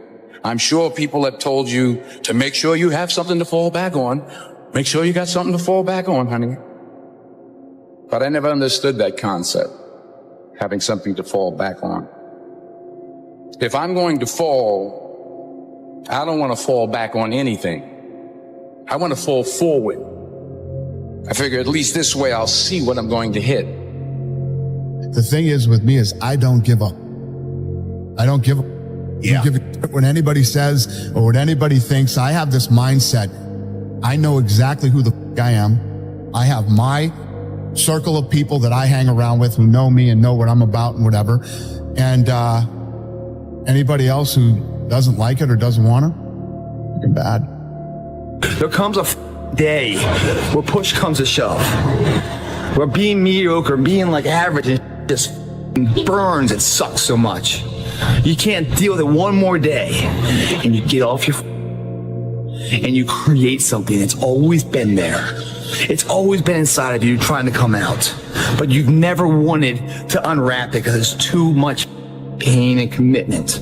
You were scared you were going to fail. You were scared if you started, you never finish it. You didn't want to tell anyone about it. You knew it was there, but you never wanted to embark on it until something hits, you get fired, or somebody else gets success, remind you of what you could have been. And then the spark is born. And no matter what happens, I'm never going to be in this boat again. And you get up and you go, even if it gets knocked down, you just keep going. You're a wild man. And life has never been so sweet. And, you know, you learn from those mistakes. Those failures that you have are so consequential. And then you don't want that to happen again. So you got to be either quit or get way better. And then the next day comes and you're back playing again, and you understand that life has this cyclical nature where it's, you know, what you do on Monday is fantastic, but then Tuesday is a bad day. But guess what? There's Wednesday. Yeah. So are we just supposed to live our lives like this the whole time? You know, versus just staying like this and understanding that it's really just a journey of evolution every day. It's just constant improvement, constant curiosity, constantly getting better. The results don't really matter. It's the figuring out that matters. Yeah. And we all get obsessed about the results. Like, we get obsessed about like the output, not the input, of not figuring it out and not like changing things. What you said, trial and error, like the experimenting. If there's potential inside of you, which you know it's there, but you're too scared to tell anyone else about it, and you go on and on, get older and older and older and older, and the windows of opportunity start to close, and you knew it could have been given birth to, but you never did it, I promise you, it will haunt you. It'll be more, it's a living nightmare, dude. That fact that you had the ability to do something and you're too weak to turn the key and start the engine on it is a greater disappointment and a greater burden to carry than any of this physical sweat equity or pain in the gym or sacrifice. All that is just nothing compared to a life where you're burdened by regret, guys. Emotions come and go.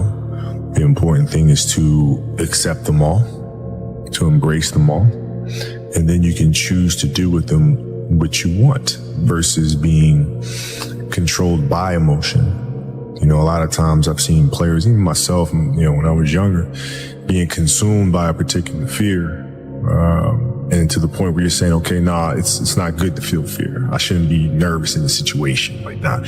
And it does nothing but grow.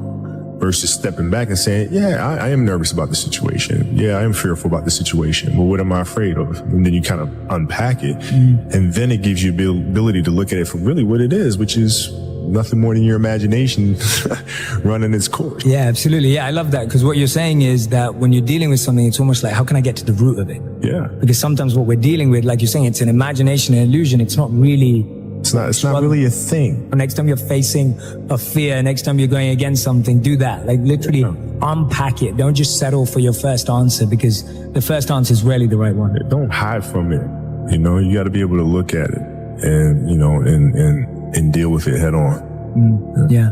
I love that, man. Say, man, me and you are going to do this together. And you're going to be on my ass if I start slacking. I'm going to be on your ass if I start slacking. And I'll never accept mediocre again. I'm always going to give it my 110%. That's the only thing I can ever say a solid day's work. That's all that will ever find peace in. If you guys do not do that, I promise you, your life will haunt you for the rest of your days. I hope you guys get what I'm saying. I'm telling you what, man, once you get it, come on over this side of the fence, you don't see problems anymore, man. You see situations. You see possibilities. And you can't wait to get them started, man. You're like, why did I wait so long to engage? It doesn't matter about the past. It's today. What are we doing today? What are we going to engage now? And once we engage, we commit. There's no half commitment. There's no quarter commitment. There's no three-quarter. It's full commitment. Once we engage, it's every day we engage. Because that's the better life. And the people you will surround yourself are like-minded. And they're better friends. Friends and family for life, man. They have your back. They're solid individuals doing solid tasks, leaving a solid impact of legacy for other people. That's a solid life, man. It's your option, though. What are you going to do?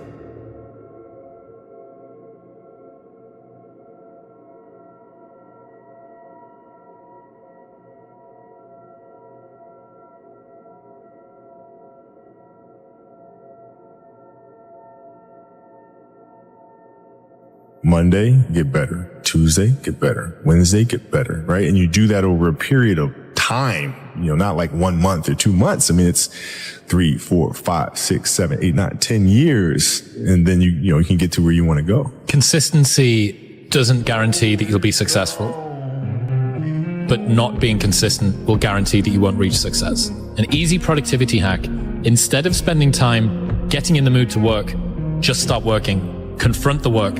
People think they need perfect conditions to start, when in reality, starting is the perfect condition. 1 day in the gym is basically imperceivable. 2 days in the gym, you don't recognize any change whatsoever. 100 days in the gym, and you're almost a new person. 1 day of playing guitar, you can barely play one chord. 100 days of practicing guitar, and you can play literally almost any song. So take the small steps every day. Do what you're supposed to do.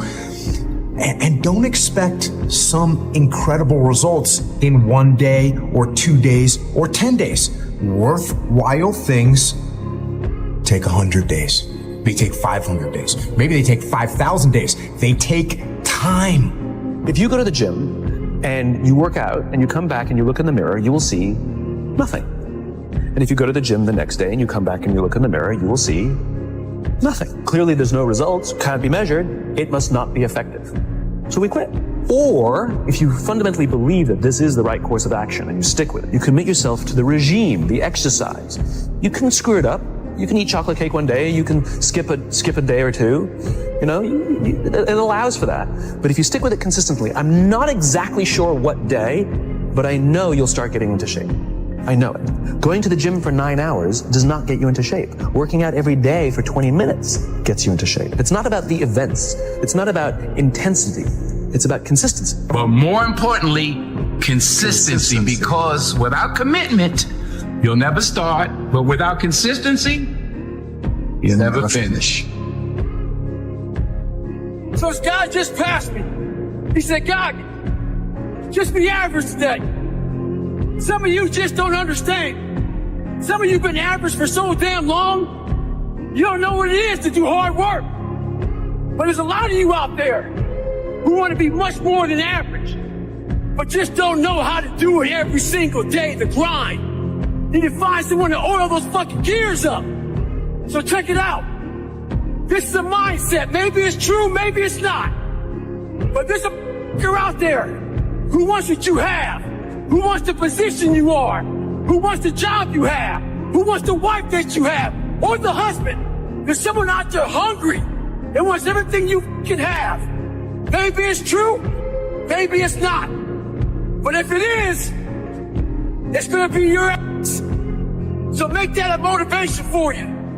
Stay hard. Some people it's attractive and they go, I want to do that too. Like, you seem pretty happy despite all the stress you're under. Like, how are you doing that? And I'll tell people that because I create my own bullshit, and my own it's way harder than whatever I'm facing in the world. And that's how I mitigate the stress of success and pressure and criticism and all that stuff. Like, I do to myself way worse than they're ever going to do to me. So that's how I mitigate it. Also, I calm my body. I calm my mind through calming my body, and I calm my body through work. I make it work, and I make myself do things that are very uncomfortable, that I don't want to do. And by doing that, I develop this strength and perseverance. And some people hear that and like, I don't even want to take a fucking nap. You're exhausting. Like, I'm not you. I don't want to do that. And they just like, it takes them away from that. And I'm like, you don't even have to do that. Mm-hmm. Just go for a walk every day. It sounds like it's easy to do, but when that walk comes and you look at your clock, oh, it's 8 o'clock, time to go for that walk. You're like, I don't want to walk. I would just rather play video games. I don't want to walk. I'd rather like read emails. I don't want to walk. I'd rather like scroll through TikTok. But if you just force yourself to go for that fucking walk every day, you will develop mental perseverance. You will develop some tenacity. You'll develop the ability to force yourself into work. And it doesn't have to be grueling. It just has to be a thing that you have to do. Or it's when you get fired from your 5th job, when your wife and kids are on your ass because they don't know how to support you anymore. There comes a fucking day where push comes to shove. Where being mediocre, being like average and shit just fucking burns and sucks so much. You can't deal with it one more day. And you get off your fucking ass and you create something. It's always been there. It's always been inside of you trying to come out. But you've never wanted to unwrap it because there's too much fucking pain and commitment. You were scared you were going to fail. You were scared if you started, you never finish it. You didn't want to tell anyone about it. You knew it was there, but you never wanted to embark on it until something fucking hits. You get fired or somebody else gets success, remind you of what you could have been. And then that fucking spark is born. And no matter what happens, I'm never going to be in this boat again. And you get up and you go, even if it gets knocked down, you just keep going. You're a wild man. And life has never been so sweet. That can happen at an early age. It can happen at a later age. It's going to happen to somebody no matter what, it's going to happen to you. And when it does happen to you, thank your lucky stars that finally you're alive. It's time to unwrap the potential you can be. Superior, man. It's within you. It's within every single one of us. And the people that have risen to that level were no different than any one of us. It's just they believed it and they're willing to work their fucking ass off to get it. It wasn't about the potential. It wasn't about the genetics. It was about the perseverance. And it was about being the hardest fucking worker in the room. Do you ever have a day where you just think, yeah, I can't be asked to do anything. I'm not going for a run. I'm not stretching. I'm doing nothing. Every day. Yeah. So you have the thought, but you don't have the day. Every day. Do you ever let yourself have a day where you just watch Netflix? Never, because guess shit what? on Netflix. I'm haunted. No, I can't do it.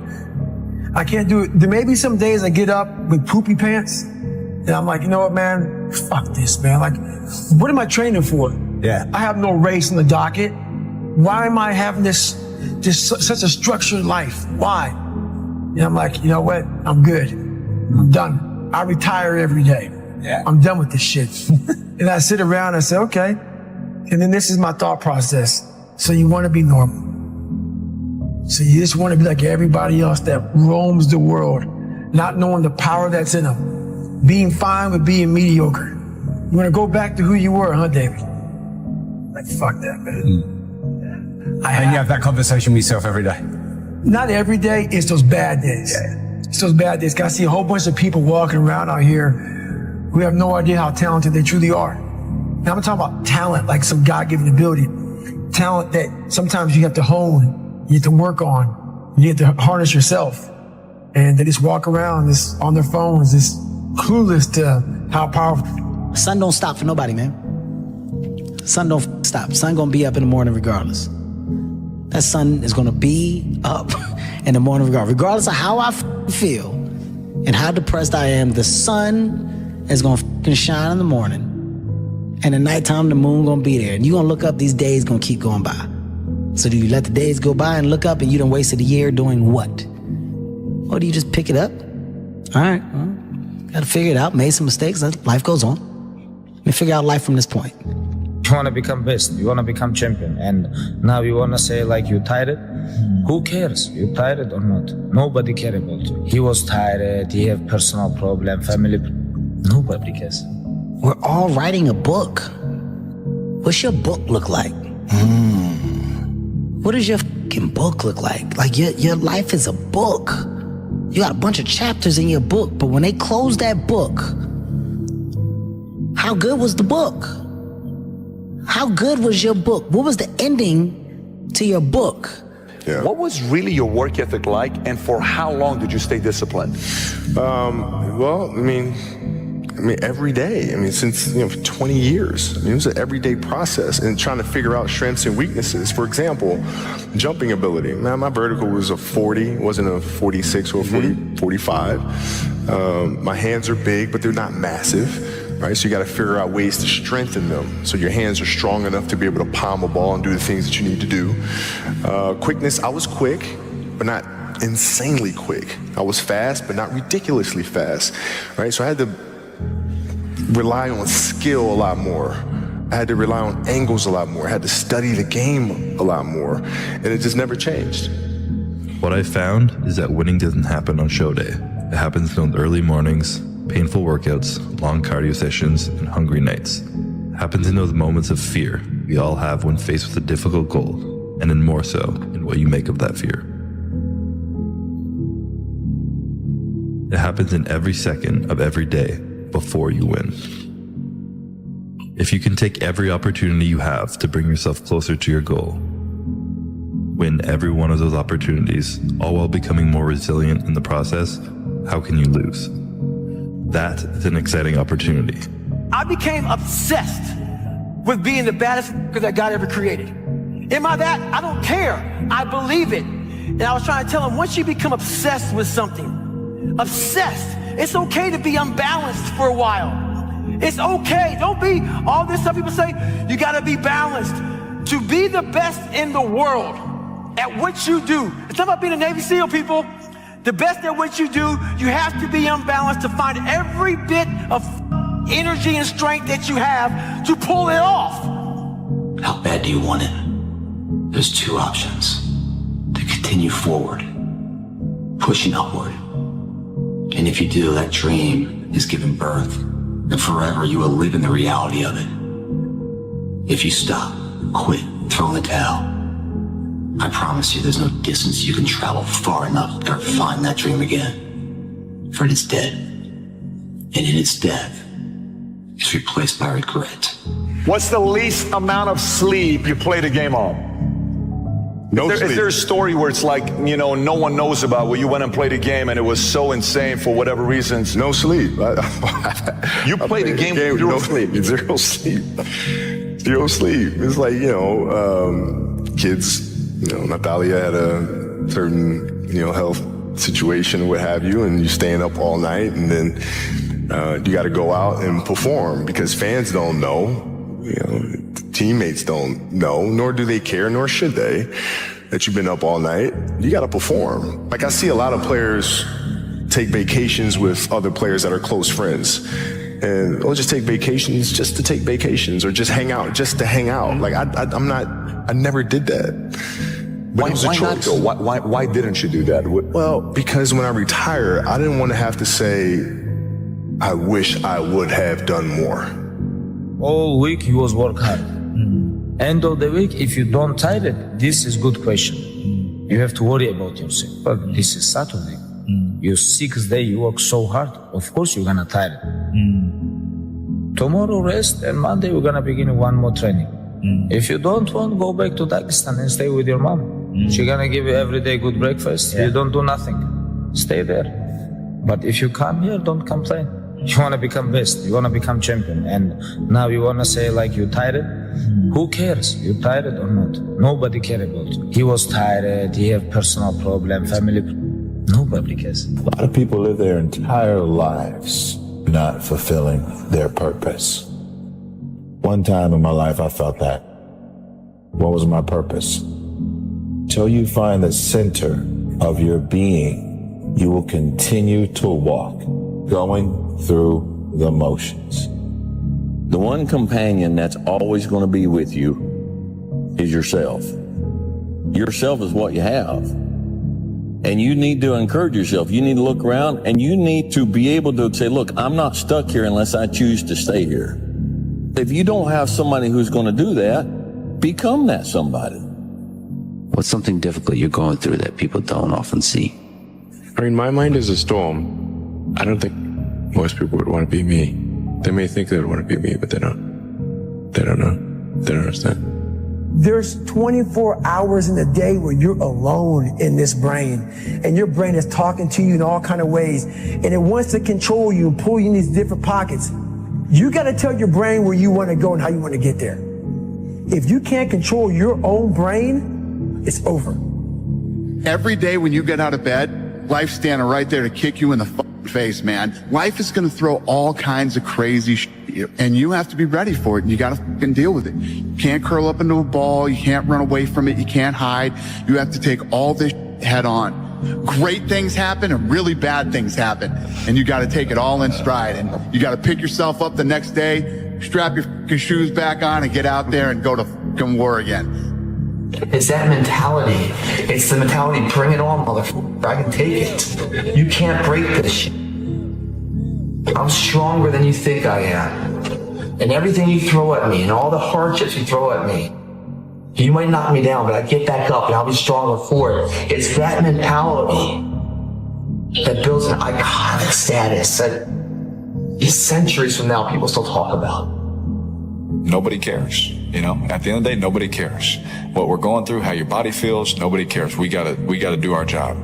And, we emphasize that to each other again today. You know, hey, I got your back. You got mine. Nobody cares, man. We gotta go. Is it fair? No. Life is tough sometimes, and it's not fair, and it doesn't care sometimes. But you're going to hold true to what you believe, and you're going to hold true to who you are, and you're going to be that person, whether it's easy or it's not. I go to such places in my mind, and I study the darkness. There was no team. It was you. There was no weight loss program or mom and dad waking you up saying you can do it, you can be better, trying to build belief. You built belief when you had nothing. Rock bottom. I lived alone for so many years in this misery. I can take myself to such a level of real passion and purpose. I've trained 99% of my life alone. I did all of the work alone. I never ran from anything because I didn't have nobody to go to. I've always had that, where I'm going. Home to get me. Ain't nobody there. You know what I'm saying? Like, so I've always been in a situation where I'm forced to deal with it myself. You always have to be the person who roots for you before everybody else does. And it's usually a single clap in the auditorium for a very long period of time. It is a slow clap that's just you rooting for you. The path of the exceptional person is one of an exception, which means that you are not with other people. The superpower of learning to be alone and enjoying it. These times where you just think about things, just be alone and think about things are so rare these days. During those rare times is when you really get to understand what you actually believe or don't believe. It's a lonely journey. You're isolated. Those who used to keep pace with you will fall off. They'll see where their world ends and yours begins. Your ability to suffer, endure, outwork must be greater. You must be willing to extend yourself to the limit with no guarantee of success. Every day, you must ask yourself, did I do enough? There's a moment when every boy realizes no one's coming to save him. And that's when he becomes a man. And some boys never get there and stay children forever. No one's effing coming to save you. No one. No one's coming to push you. No one's coming to tell you to turn the TV off. No one's coming to tell you to get out the door and exercise. Nobody's coming to write the business plan for you. It's up to you. Unless you understand that you've got to push yourself, you're not going to make your dreams come true. Largely, everyone needs to go through the same challenges that you're going through. Every single difficult thing that you do is kind of like a massive wall that you need to get over. And you go, wow, I'm so glad that I've got over that wall. And think about how many other people are going to fall at that wall. What I've learned is to always keep going. Always. I've come to find out is that, no matter what happens, the storm eventually ends. And when the storm does end, you want to make sure that you're ready. And so I've really learned to put one foot in front of the other, good, bad, or indifferent, because eventually that storm passes. If you don't show up, guys, you know the outcome. You'll never get the job, never get the part, never get the girl if you don't show up.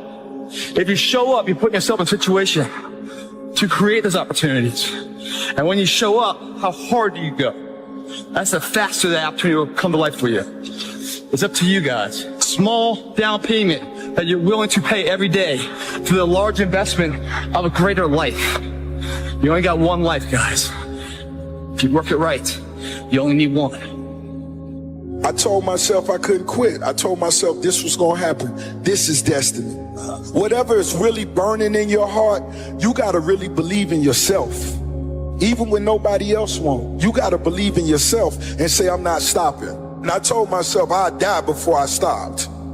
When you feel like giving up, don't. When you thinking about giving up, don't.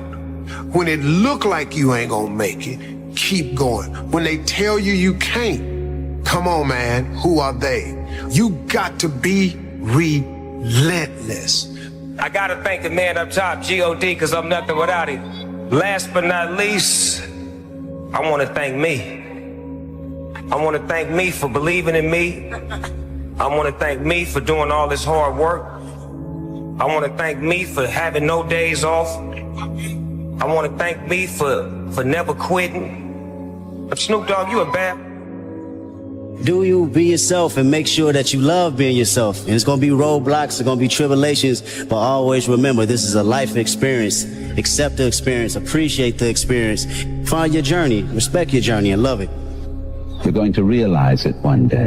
That happiness was never about your job or your degree or being in a relationship. It was never about being like the others. That happiness was always about the discovery, the hope, the listening to your heart, and following it wherever it chose to go. Happiness was always about being kinder to yourself. It was always about embracing the person you were becoming. One day you will understand that happiness was always about learning how to live with yourself. That your happiness was never in the hands of others. It was always about you. It was always about you. Just shut up and let me enjoy this pain. I don't want anything to numb it. I don't want anything right now. Those times when you get up early and you work hard, those times when you stay up late and you work hard, those times when you don't feel like working, you're too tired, you don't want to push yourself, but you do it anyway. That is actually the dream. When they saw me in the gym in the pumping iron days, they said, why is it that you're working out so hard? 5 hours a day, 6 hours a day, and you have always a smile on your face. The others are working out just as hard as you do, and they look sour in the face. And I told people all the time, I said, because to me, I'm shooting for a goal. In front of me is the Mr. Universe title. So every rep that I do gets me closer to accomplishing that goal, to make this goal, this vision turn into reality. Every single set that I do, every repetition, every weight that I lift will get me a step closer to turn this goal into reality. So I couldn't wait to do another 500-pound squat. I couldn't wait to do another 500-pound bench press. I couldn't wait to do another 2,000 reps of sit-ups. I couldn't wait for the next exercise. But where do you go to? You wake up on a morning, it's cold, it's wet, it's dark, you've got no cartilage in your knee, you've got shitty shorts, whatever it is that's the issue today. I know every motherfucker ain't gonna do what I'm gonna do. I know there's a whole bunch of people with that right there. That fires me up. That makes me fucking happy, what you just said. That brings joy to my life right there. Why? Because I know there's so many people that have the ability and just refuse to get off that couch. Refuse to study a few more hours. Refuse to go deeper, to go further. And that's where I gain the advantage. It's so easy to be great nowadays, my friend, because most people are weak. I get happier about the harder it is because I know that no one else will follow. It's a selection effect. And I think if you could shift from this is hard to no one else will be able to do this, then it flips from being this thing that you're like, oh, poor me, to oh, poor everyone else who's going to have to fucking try. Be the guy who embraces the ugly, the miserable. Be the guy who embraces hard work, the grind. Don't be afraid of being hurt. Don't be afraid of sacrificing some blood. There was probably 100 days where I didn't want to do anything. I wanted to stay in the pool or stay in my bed and not get out. But those were the days where you have to. You have to get up and do something, because I think that's really what separates the good from the great. The greats do things when they don't always want to do them. Rich people don't sleep 8 hours a day. That's a third of your life. I had 130 days in game, just sitting, looking at a screen, playing one character in one game. If you think ordinary's cool, ain't no problem. But if you are sitting in this room and you have extraordinary aspirations, then you're gonna have to do extra. Imagine if I could put this kind of focus into something in real life and just make that seem a little bit like a video game. Imagine the results I could get then. You have to decide if you are willing to do the things to put you in that category. You know, when you're kind of addicted to it, you can play at any time. You cannot be sleep 8 hours a day. You can't live in LA and wake up at 8 o'clock in the morning. It's 11 o'clock on the East Coast. The stock market been open 2 hours. They already making decisions about your life and your ass was asleep. And again, so I was just like, imagine if I could feel like that, but in real life, turn life into a video game. The Bible says, he who loves to sleep and the folding of hands, poverty will set upon you like a thief in the night. I have never met anybody who became incredibly successful in any area of their life until they had suffered and sweated and sacrificed and kept their focus and fought through tears and trials and tests. And if you have a dream and you commit to it, it will come to pass. A blade does not become strong. It does not become tempered until it's been through the fire. Until it's been through the fire. Nobody cares. You know, at the end of the day, nobody cares. What we're going through, how your body feels, nobody cares. We gotta do our job. You gotta keep working. Your time's gonna come. Trust me. You gotta work no matter what. You gotta work. Your time is gonna happen. You're here for a reason. But you gotta be ready, because if you're not, it's on you. Why does discipline equal freedom? Because the more discipline you have in your life, the more freedom you will end up with. So if you lack the discipline to exercise and eat healthy, you will end up being a slave to disease. If you lack the discipline to work hard, save your money, you will end up a slave to finances. If you lack the discipline to manage your time correctly, you will end up with no free time. If you have self-discipline, if you have the discipline to save your money and work hard and invest your money properly, if you have the discipline to manage your time correctly and not waste a bunch of time, if you have the discipline to exercise and eat healthy, you will end up with freedom. I know it's counterintuitive, it's contrarian, but I've seen this over and over and over again. If you want freedom in your life, you have to have discipline. To get anywhere in life, you have to work extremely hard. And you have to be disciplined. If you wanted to be a great piano player, there's no drug you can take, there's no self-help book, there's no guru. You got to spend 5 years, 10 years learning it until it becomes something that's second nature. There are no shortcuts. But if you learn that from an early age, like 10 years old or whatever, you see after a few years that an incredible pleasure happens where now you have mastery of this piano and you can play things you could never play before. Suddenly the whole thing opens up, this whole new universe. And that's the paradigm for everything meaningful in life.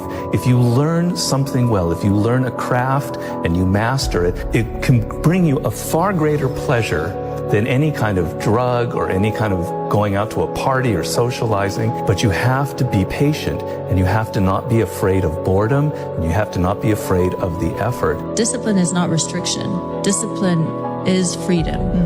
If you don't have discipline, then you're going to be a prisoner of your choices and your habits. So if you don't have the discipline to train, you're going to be a prisoner of your body when you're older. If you don't have the discipline to eat well, you're going to be a prisoner of disease in future. If you don't have the discipline to build a business, you will be a prisoner to your finances. The reality is, when you do have discipline or structure, let's use the word structure, when you do have structure and a plan that you follow on a day-to-day basis, that will lead you to get the things that you want. And when you have the things that you want, discipline is long-term freedom. Do not go into a job thinking about money. Because if you go into a job thinking about money, you're not going to get the most out of it. If you go into a job loving it, being passionate about it, you're going to get everything you got coming out of it.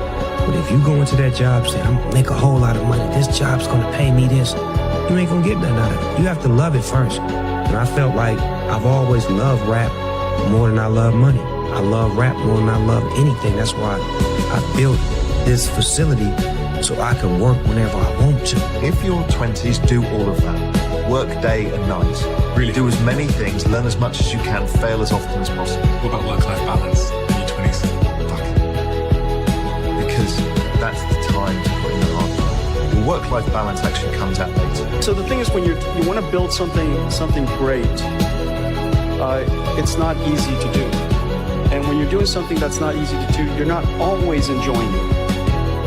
I don't love every day of my job. I don't think every day brings me joy, nor does joy have to be the definition of a good day. And every day I'm not happy. Every year I'm not happy about the company. But I love the company every single second. And so I think that what people misunderstand is somehow the best jobs are the one that brings you happiness all the time. I don't think that that's right. You have to suffer. You have to struggle. You have to endeavor. You have to do those hard things and work through it in order to really appreciate what you've done. And there are no such thing that are great that was easy to do. If somebody works hard long enough, everybody gets dealt a hand in life.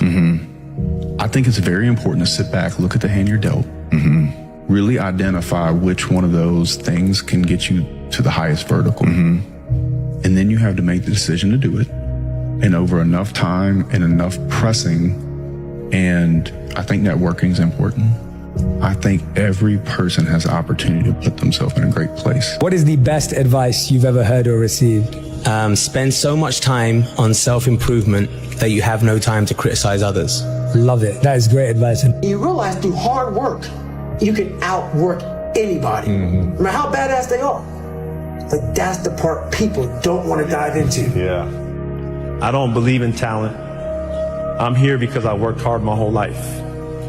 Without that work, no one in this room would know who I am except my family. So to all the kids around the world watching, paying attention, and aspiring to be like one of us or even on the stage someday, put the work in and watch the magical ride you go on.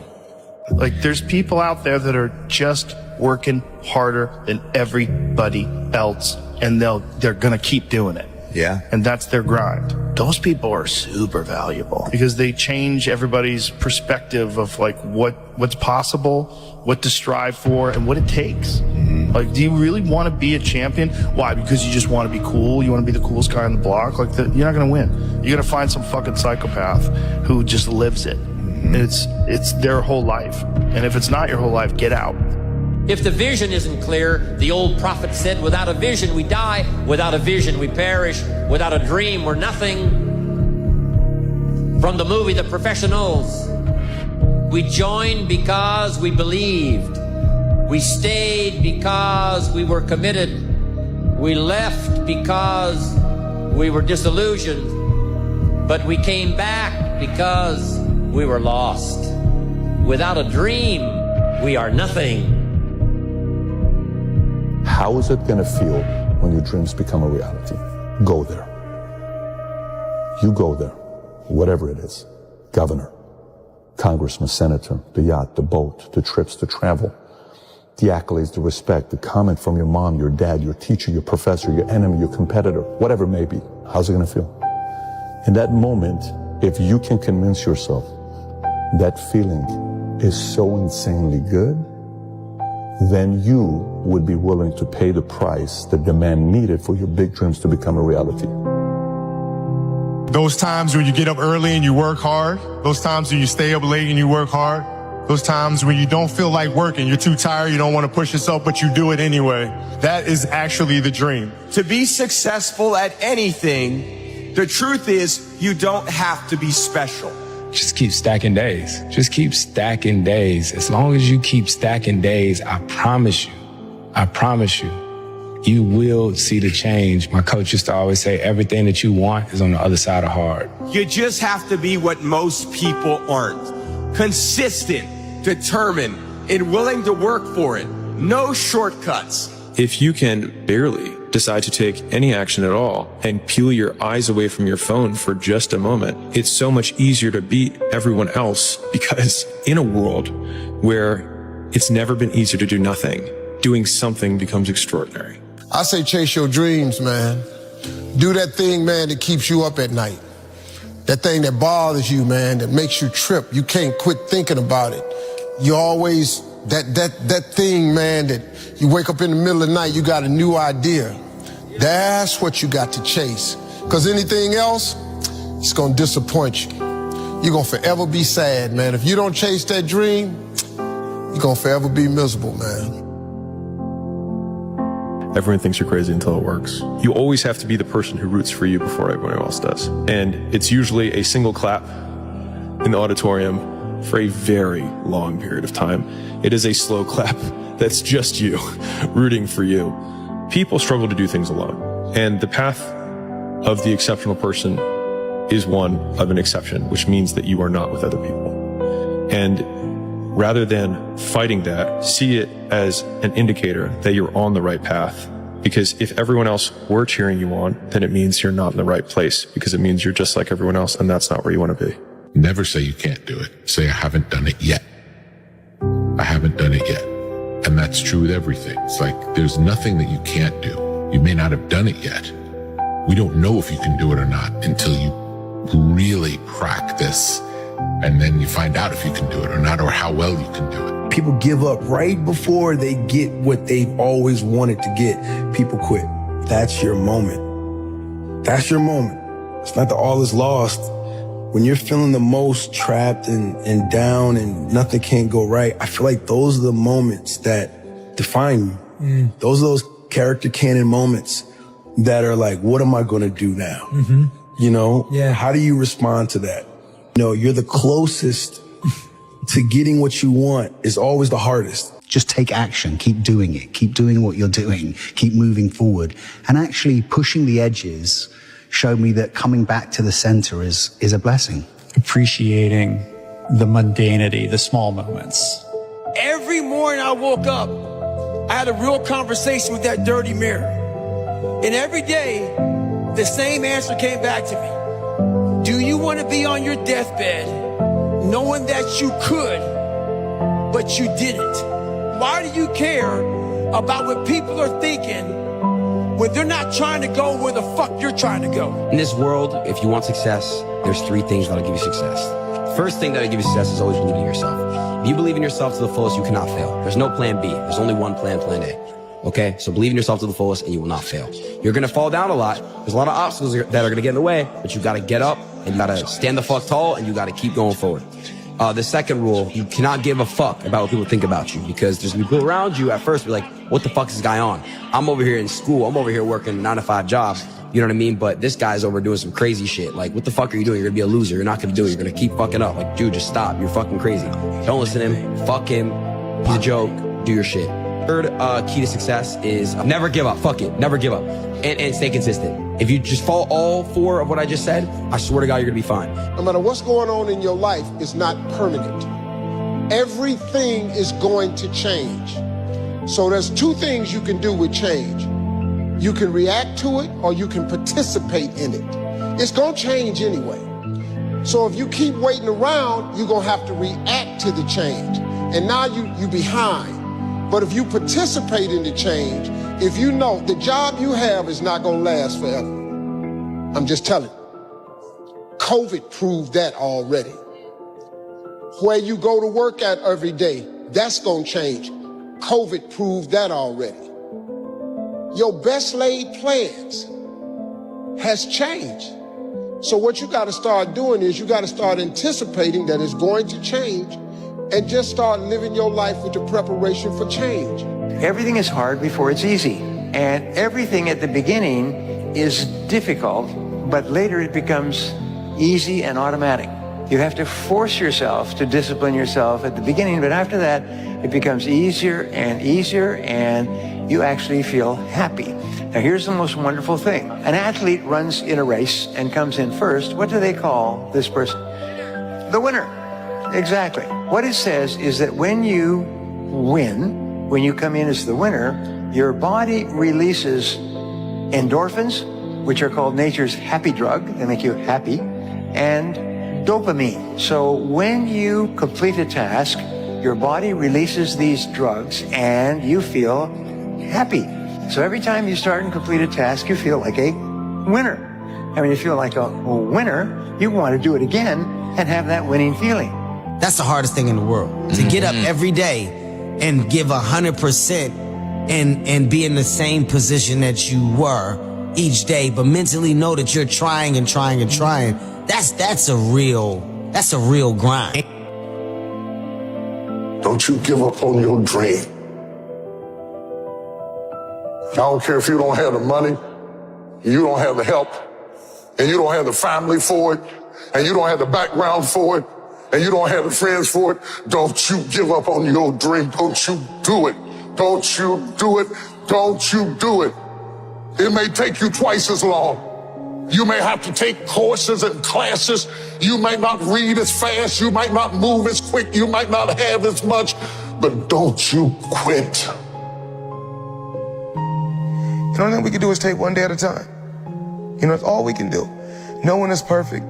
Every day we strive to be perfectionists, but no one is perfect. I make mistakes. You know, I've said things that I shouldn't have said when I was younger. I've done things that I shouldn't have done when I was younger. I'm not perfect, but we live and we learn. And that's a part of growing. Discipline is doing what you hate to do, but doing it like you love it. I love that quote. Yeah, and that's what you have to do to be the best. Yeah.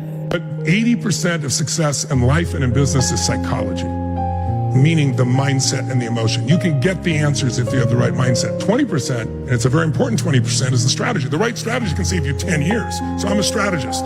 But I always know I've got to make sure your psychology is strong enough first, so that no matter what season we're in, you can do well. You like to go to the gym every day? Of course no. It's not true. Nobody likes to go to the gym every day. Why are so few people in shape?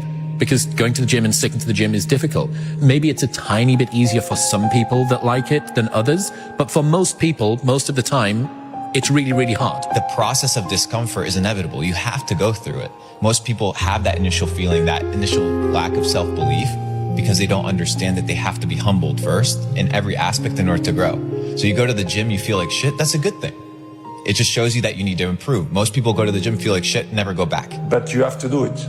Probably yes, because your mental strength is coming from that moments, that in a hard moments, you know you should do it. And I do it because after that, maybe in the beginning you feel hard to start, but after when you finish the gym or cold plunge or even the training, you will feel better. When I wake up in the morning, I don't think, am I motivated to go do what I'm supposed to do? No, I don't think about it for 1 millisecond. When the alarm clock goes off, I have no thought about whether this is easy, whether this is hard, whether I want to do it, whether I don't want to do it. None of that matters. It's an emotionless, thoughtless discipline. When the alarm clock goes off, you get up, you get out of bed, and you go do what you're supposed to do. I don't care how it feels. I don't care if it's easy or hard. It doesn't even matter to me. It's just a reaction, it's a discipline, and it's life. And that's the way I choose to live my life. Everybody says discipline is so important, but they never want to tell you why. I'll tell you why discipline is so important. It's the strongest form of self-love. It's ignoring something you want right now for something better later on. Discipline reveals the commitment you have to your dreams, especially on days where you don't want to. The future you is depending on the current you to keep the promises you made to yourself yesterday. We did not come this far to just break down and lose now. I'm a winner. I'm going to win. A lot of people can give up. It's easy to give up. It's the easiest thing in the world to do. All right, man, I'm done. It's very easy. But what's hard is going, yesterday I got nothing from working as hard as I could. Nothing happened from that. I'm gonna do the same thing again today, but I'm gonna try to go harder. If you quit now, you're gonna fucking be a loser your entire life. That's it. People give up right before they get what they've always wanted to get. People quit and they give up. That's the hardest thing in the world. To get up every day and give 100% and be in the same position that you were each day, but mentally know that you're trying and trying and trying. That's a real grind. You're a little better today than you were yesterday. Wake up tomorrow. Let's be better tomorrow than you were today. Don't think about this as a loss. You're going to learn. I say every day that it is never too late to wake up and be the person you want to be. And you deserve that. And here's the truth on how you do that. You have to act like you believe in yourself before you believe in yourself. I'm a winner. I will win. I will do anything to win. And I will show you how I win. And I will not stop until I win. Train your mind. Train your mind. We go to the gym, lift weights, we run.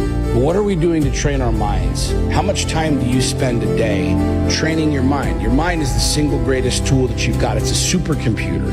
You literally have a supercomputer between the 6 inches between your ears. What are we doing with it? What are you doing with it? Are you actively training your mind every single day? If not, start right now. Every single morning, do something that stretches your mind, expands your knowledge base, train your mind.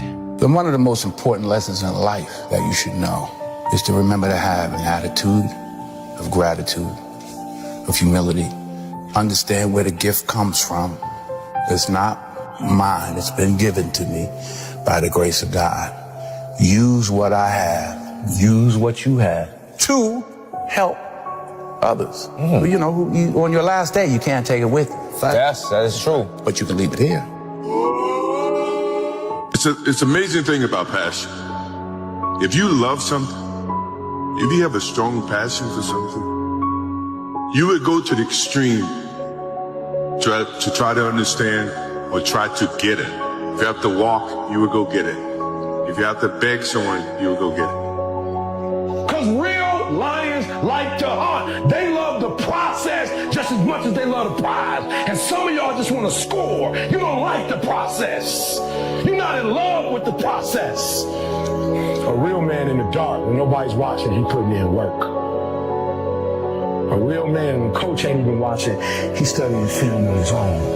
Because he loves the process. If you will be a champion, if you will be a beast, you're going to have to go through something. Ain't nobody going to hand you nothing. Ain't nobody going to hand you no championship. Ain't nobody going to hand you no title. Listen to him and say, be phenomenal. This is it. I want you to chant it out. This is it. Be phenomenal or be forgotten. 1, 2, 3. Be phenomenal or be forgotten. 1, 2, 3. Be phenomenal or be forgotten. Last time. 1, 2, 3. Be phenomenal. The only way you improve your life is to know what you want and where you are, because you need a map. Right now, there's a gap. How many of you have a gap between where you are and where you want to be financially or physically or in your relationship? The gap will never close if all you do is focus on where you are and how bad it is. The gap will never close if you yourself about where you are and try to pretend it's better than it is. That's why, we want to see it as it is. The truth will set us what? Free. So we got to see where we are, but we also got to have a compelling future. Where do we want to go? And the more clear you are about what you really want and the details of what you want, the more easy it's going to be to achieve it. If you think you're going to be a Hollywood actor, you go for it. You go 100% at that and don't let anything waver from where you're going. Your first option should be the highest of the high, and if you land any lower, then you change the goalposts a little bit. But the first thing is shoot as high as you can, and I think that is not told to especially the younger generation enough. It's never the right time. And I think as a human, sometimes you feel like you always gotta wait for the right time, what makes sense to you to actually start executing, to actually stop making excuses, to doing the things that you always really wanted to do. You know, and I'm guilty of that. I'm starting to find myself now being like, nah, there is no right time to do anything. You just gotta start doing. It's a choice. You'll get through it. Wake up. It's a choice to be happy. It's a choice to be sad. So come on, buck up. Right. You got this. Move on. When a lot of times you just wake up blue and you don't have that choice, and it's not that easy. You just don't turn it on or turn it off. And I also realized as I went down the road, once I started to realize what it was, why I felt I didn't want to do anything, why I was emotional about things. And now I can tell, hey, it's your superpower. It's okay. Talk about it. Right. Be open. If you're feeling blue, if you're feeling fucked up, if you don't have the answers, even if you don't know why. Because a lot of times, sure, there's that thing that this thing happened, therefore I'm depressed. But a lot of times, people just wake up and the skies are gray. Yep. And you don't know what to do. And one of the most powerful things you can do is, number one, know you're not alone. Know that if you're experiencing it, there's a lot of other people out there experiencing it too, and talk about it. You want to change your life today? Make a decision. Focus on what you want, focusing on instead of what you don't want, right? Focus on where you want to go instead of what you're afraid of. Now would be a good time for you to go after what you want, not wait another day. People don't do it because they go, I don't know where to start. Do whatever's next. Try anything. If it's wrong, try something else. That doesn't work. Try something else and you'll find it right now. Tell me how you're going to be closer to your dream at the end of these 6 months than if you don't take action versus if you take action today. Do not wait. Do something that commits you to follow through later on. That's how our life changes. Little steps and big steps. And the big ones move us faster. And they take courage. Courage doesn't mean you're not scared. It means you're scared, but you do it anyway. The easiest thing in the world to do is to complain, blame, and quit and settle. That's the easiest thing in the world to do. But it takes real work to deconstruct and to reconstruct the thought process and the mindset of an individual when they're trying to change something. That's why I always say to people, what's more important, what we acquire or who we become? Everybody deserves to eat. Not everybody deserves to eat at your table. Who you invest your time with and spend your time with, is it valuable? Or are you just wasting time? Wow. Don't waste your time. Time is the most valuable thing that you have. Every moment should be accounted for and you should feel great about. You learned something. If you're not learning, you're dying. What's your favorite quote? What you're not changing, you're choosing. What you're not changing, you're choosing. You got something That's kind of you complaining about and you're not changing it. Could be your relationships, your body, your health, your job. You're choosing it. Master the 3 W's. You got to want it, you got to work it, and you got to win it. I know that's right. Now, how bad do you want it? Because if you want it bad enough, you're going to work it. Then if you do those two, you're going to win. There you go. The more you're able to let go, the farther you're going to proceed. It is essential. The more your willingness and your ability to let go, the more changes are going to come. It's just like this. For new things to come, old things must go. And the hardest part about change is not making the same choice as you did the day before. And the moment you decide to make a different choice, you're going to feel uncomfortable because you're stepping from the known into the unknown. So some people would rather cling to their self-pity than take a chance and possibility. They'd rather tell the story of their past instead of telling the story of their future. They'd rather believe in their past instead of believe in their future. Life is just one day. You're born in the one day, and you live in the one day. You die in the one day. Everything happening in the one day. Today is only your life. Yesterday is already dead. Too late. Tomorrow is not born. Too early. What you have is today. Today is the only life. Today is not a little part of life. Today is life. It's all. Yes. Therefore, we need to make joy or happy every day. Not next year. You don't say me, I want happy life. That's illusion. Don't say me, I just want to say, I want a happy day. Once you have a happy day, I think you have a happy life. When you start small, you get these small victories that give you that momentum and give you that sort of drive to move forward and go for the next challenge. But you can't expect to suddenly go, right, from now on, I'm going to be boundaried and assertive and strong and we're going to overnight hard ass. yeah, right. It's just not going to happen. You have to do these things gradually and start with the easiest thing. Something that almost feels a bit silly, that's so easy. It's almost a bit kind of, really? Am I starting here? But then you get that little easy victory and then you move on to the next one, which is a little bit more difficult and so on. For me, anger was good. The more I could create an enemy, the more I wanted to go out and kill those guys. Do they disrespect me at all? And did that actually say something? Like, those are little things that can get me right in the emotional frame of mind that when I ran on the field and I said, let's fucking go. I'm just stubborn, man. I just never give up. There's no world where I ever would have quit. When I was 11, I just said, I'm going to be a YouTuber. I'm going to die trying. And I meant it. And so people hate it, but I'm just the most competitive, stubborn person you'll ever meet. And I just never give up. Imagine if you could use pain as a fuel. Imagine if you could use the pain as a passport. Imagine if you could use the pain to push you, to condition you, to prepare you for the stages and the rooms you gotta walk into and the tables you gotta sit at and the stages you have to stand on. What if the pain could make you better? What if the pain could build muscle? What if the pain could cause you to reach higher, to leap farther, to run faster? What if the pain could help you? What if all pain isn't hurt, but it's help? You've got to pay a price to be the best. The best pay a big price. You've got to work harder. You've got to commit more. You've got to take more responsibility. You've got to deal with more ups and downs. how much you're willing to suffer.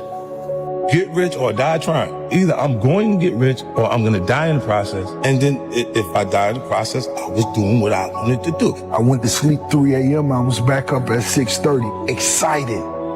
No excuses. My bad. Yo, shut the fuck up. Let's get to the money, man. You say you want to get rich or you want to be successful. Do what you need to do to be successful. It's grind season, homie. It's not about today. It's about the future. You do the work now. Do the work now.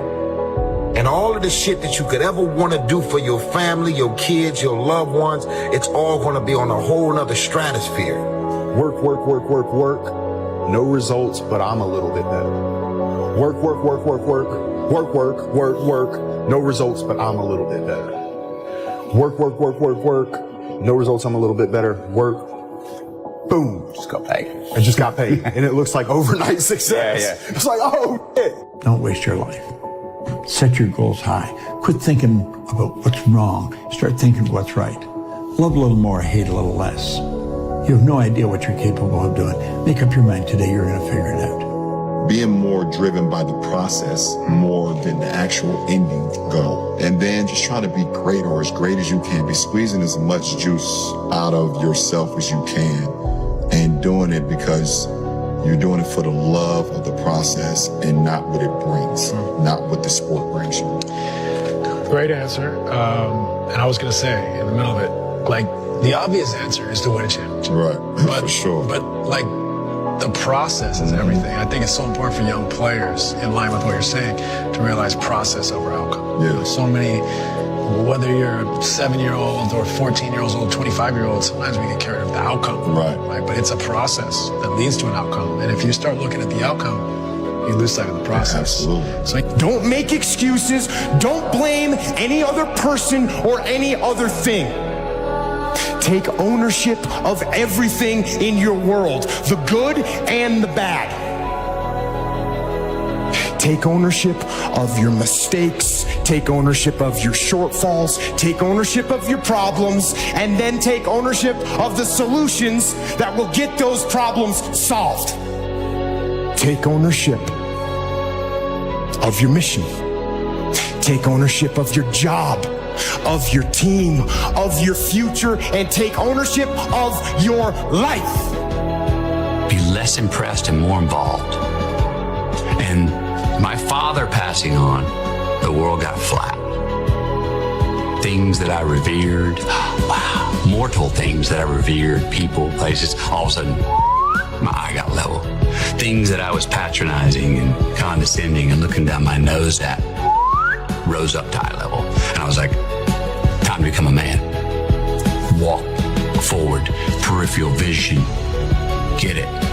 Own yourself, walk forward with more courage, and start becoming the man you want to be instead of acting like it, putting it off. I promise you, if you put your mind to it and you work hard and you never give up and you do not listen to the rejection, you can achieve anything that life throws your way. You want to see what a person's made out of? Put them under a pressure situation. If somebody puts you under a pressure situation, that means they believe in you. Do you believe in yourself? Pressure defines who you are and who you're not. But it also defines who you can become. That's what pressure does. It defines who you can become. But before you can ever reach anything, you have to believe it. You don't just mistakenly become great at something. If you don't have the mindset that you're the best ever, you failed already. There's no way that you've worked this hard that something amazing isn't going to happen. You have to keep going. You have to believe that this moment is preparing you for something amazing that hasn't happened yet. I don't have time to be, oh, let me go chill at a party. I don't give a fuck about no party. Party? Making money is the party for me. My job is to get up every day and provide for the people that's counting on me. That's my fun. My fun is not based off, oh, I'm at a party wasting money on board. No. Putting my daughter through college is fun. Making sure my niece, pick what university you want to go to. That's fun. Nanny, don't worry about nothing, no bills. And Mom, don't worry about it. That's fun.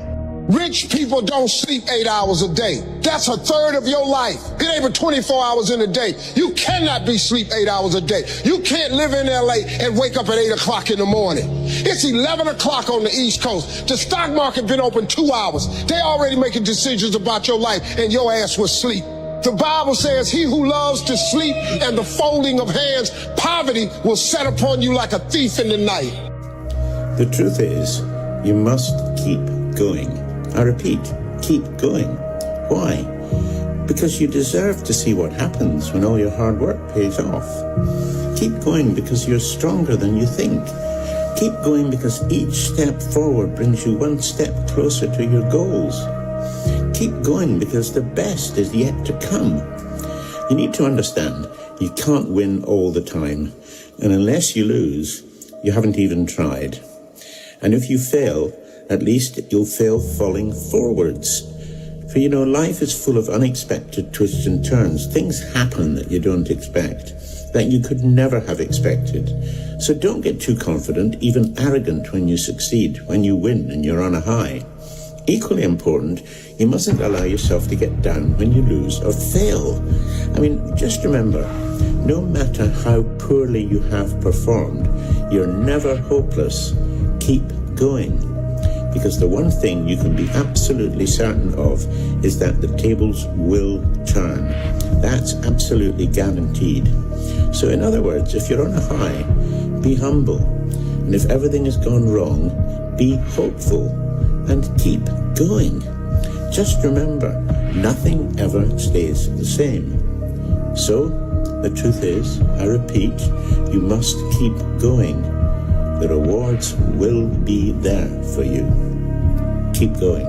Keep working, keep striving, never give up, fall down 7 times, get up 8. Ease is a greater threat to progress than hardship.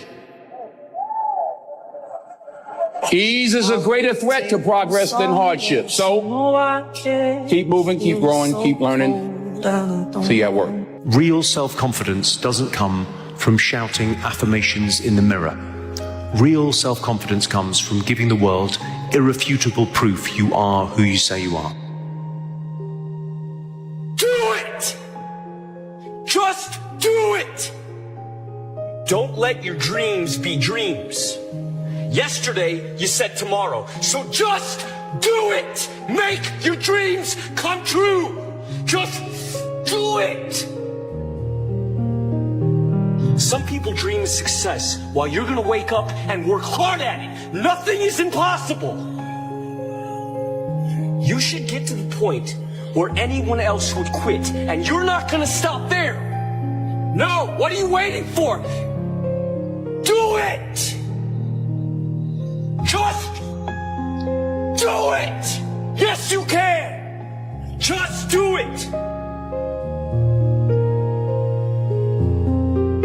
If you're tired of starting over, stop giving up. You can have what you want in 5 years, but there's 2 conditions. You have to know what it is, and you have to aim at it. Most people walk around with no goals, no ambition. They don't know where they're going. It's like a ship with no destination. If you don't know where you're going, you'll never get there. Figure out what you want. Write it down. Figure out what you could do to start moving towards that. Okay. Do that with your family relationships. Do that with your friendships. Do that with your career. Do that with your education. Think about your misuse of alcohol and drugs and other things that might drag you down. You want to drink? Okay, what do you mean by that exactly? How often? How much is too much? How are you going to constrain that and why? Develop a vision. Once you know where you want to go, then you direct your time, your energy, and your attention to the execution and the achievement of that goal. It's all about intention. But most people walk around in life thinking that life is just a big fat lottery. And it's just not that case. Those that live by the lottery of life most likely end up losing. Everything I ever did, the thing that I heard out of people's mouth was, that's impossible. That can't be done. Or no. I remember when I wanted to be a bodybuilding champion, including my parents and everyone else around me, said this is impossible. You can't be a bodybuilding champion. And of course, I proved to the people that it can't be done. So whenever someone said to me, it can't be done, I heard, it can be done. When they said no, I heard yes. And when they said it's impossible, I heard it is possible. You know, right now the goal is just to focus on myself, you know, everything growth. I'm not worried about the mistakes that I made in the past or anything, you know. I'm in competition with myself. So I'm just getting better and better and better. That's it. Nobody comes to your door and bangs on your door and gives you money. Believe me, you have to go out that bloody door and earn it. And working hard is definitely a talent, believe me. Forget the ability. To achieve in life, you need something extra inside you. A dynamo that says, I'm going somewhere. If when your manager, your coaches are hard on you, you know why? Because you need to develop your character that it never lets you down. Never lets you down. I knew when that team of mine went out in the field at Old Trafford, never let me down. No, we never win every game. Obviously, we never win every game. We'd love to have. We tried to. But you know something they never did? They never gave in. They never gave in. Their character didn't let them down. They just bang, bang, bang the door. They eventually broke down. They never gave in. It's a quality too. Winners win and losers lose. I can't explain it any better than that. I don't know how it happens, but winners win. And if you create a culture of losing, if you keep being a victim, if you keep letting losing happen to you, if you keep letting people do you and treat you any kind of way, it's going to become a culture. When you face fear, it leaves you. Face the thing you fear, and it'll leave you. That's really the secret of it. In fact, if you hold yourself back because of fear, your life actually comes to a stop, because nothing gets better than it is. The past is gone. It's part of the life. And I'm always saying that the good things coming in a natural way. Football, life, opportunities, marriage, even in the worst moments, you have to make the things smooth, you know, because not only when you are there, in a good moment, that's not gonna come the bad moments. Try to find the balance for everything. In the good moments and in the bad moments, back to the basic points, a baseline. Don't sink the ship right now. Just keep your head above water. Maintain. Just try and hold on. And hopefully give yourself a chance to notice the magic, the mystical. I try to do that. Yeah. When it gets rough. Because it's there. I do believe it's all around us all the time. Just are we on a frequency, and do we allow ourselves to receive it, see it? The biggest advice I could give you right now, the biggest advice that anybody could give you, and this is not my words, Woody Allen told me this. I said, Woody, what's the secret to success? He said, 85 to 90% of life is just showing up. Show up. If you show up, there's a chance something could happen. You gotta have a plan. Everybody's got a dream. Everybody's got a goal. What's the plan? And your plan has got to have something I call the C5 complex. Your plan has got to be clear, concise, compelling, consistent, and committed. You've got to have a plan. And when you're trying to do something that you're truly passionate about, there is no plan B. Your attitude, how you look at the world, will determine what you get in life. Mm-hmm. So if you're focusing on all the obstacles, if you're focusing on the government, if you're focusing on COVID, if you're focusing on this person didn't give me that thing, my parents didn't give me that thing, that's you creating your attitude. You're building it. It's like a crystallization process. This crystal starts getting bigger and bigger and bigger as each new crystal is added, and you crystallize this negative, defensive attitude towards life, and that's what you're going to get. Rest at the end, not in the middle. And that's something I always live by. I'm not going to rest. I'm going to keep on pushing now. There are a lot of answers that I don't have. There are even questions that I don't have. But I'm just going to keep going. I'm just going to keep going, and I'll figure these things out as we go, right? And you just continue to build that way. So I try to live by that all the time. It don't happen overnight. And there's going to be moments when it's really, really frustrating. And there's going to be moments when it's really, really inspiring and empowering. And if you get too high off the highs and too low off the lows, you know, you're gonna take yourself on a ride that's very, very uncomfortable. I think it's just about being committed to the work. appreciating it, when it's good and not stressing too bad when it's bad, just appreciating the work and staying focused on showing up every day. So while you're hurting, keep going. If you're feeling pain, keep going. If your heart is beating, keep going. If your lungs are working, keep going. But don't you dare give up. Don't you quit. You hurt, you grow, you go. And from the bottom of my heart, keep it moving and conduct your business. Don't never let anybody take your belief in yourself away from you because they hurt your side. Don't you never let nobody do that. Always believe in who you are. In the darkest moments, man. In the darkest moments, when you at that pain, when you at the bottom, know that you're gonna get back up. But you gotta believe that you're gonna get back up. You wanna reach your goal? How to reach the goal the quickest? Be focused with your energy. Meaning, be focused with the mind. Don't lose the goal from the mind. Whatever you do from the moment of waking up until the evening, whatever you do, keep the goal in the mind. Develop a workaholic mentality. What does this mean? It means that you start a little earlier, you work a little harder, and you stay a little later. In our society today, you have all these people talking about take it easy, have balance in your life, relax, lean back, have fun at work, happy, get along with your coworkers. This is loser talk. Loser, loser, loser. Now, there's a time in your life when you can back off. All right? You can take it easy. But that's when you've made it, not before you've made it. Because before you've made it, you're in a competition with hundreds of thousands of millions of other people, like at the Olympics, who also want to make it. And in order for you to win, you are going to have to work harder and work better and work smarter than they do. Work like hell. I mean, you just have to put in, 80 to 100 hour weeks every week. I mean, if other people are putting in 40-hour work weeks and you're putting in 100-hour work weeks, even if you're doing the same thing, you know that in 1 year you will achieve what they achieve. You will achieve in 4 months what it takes them a year. Winners are unreasonable in their expectation.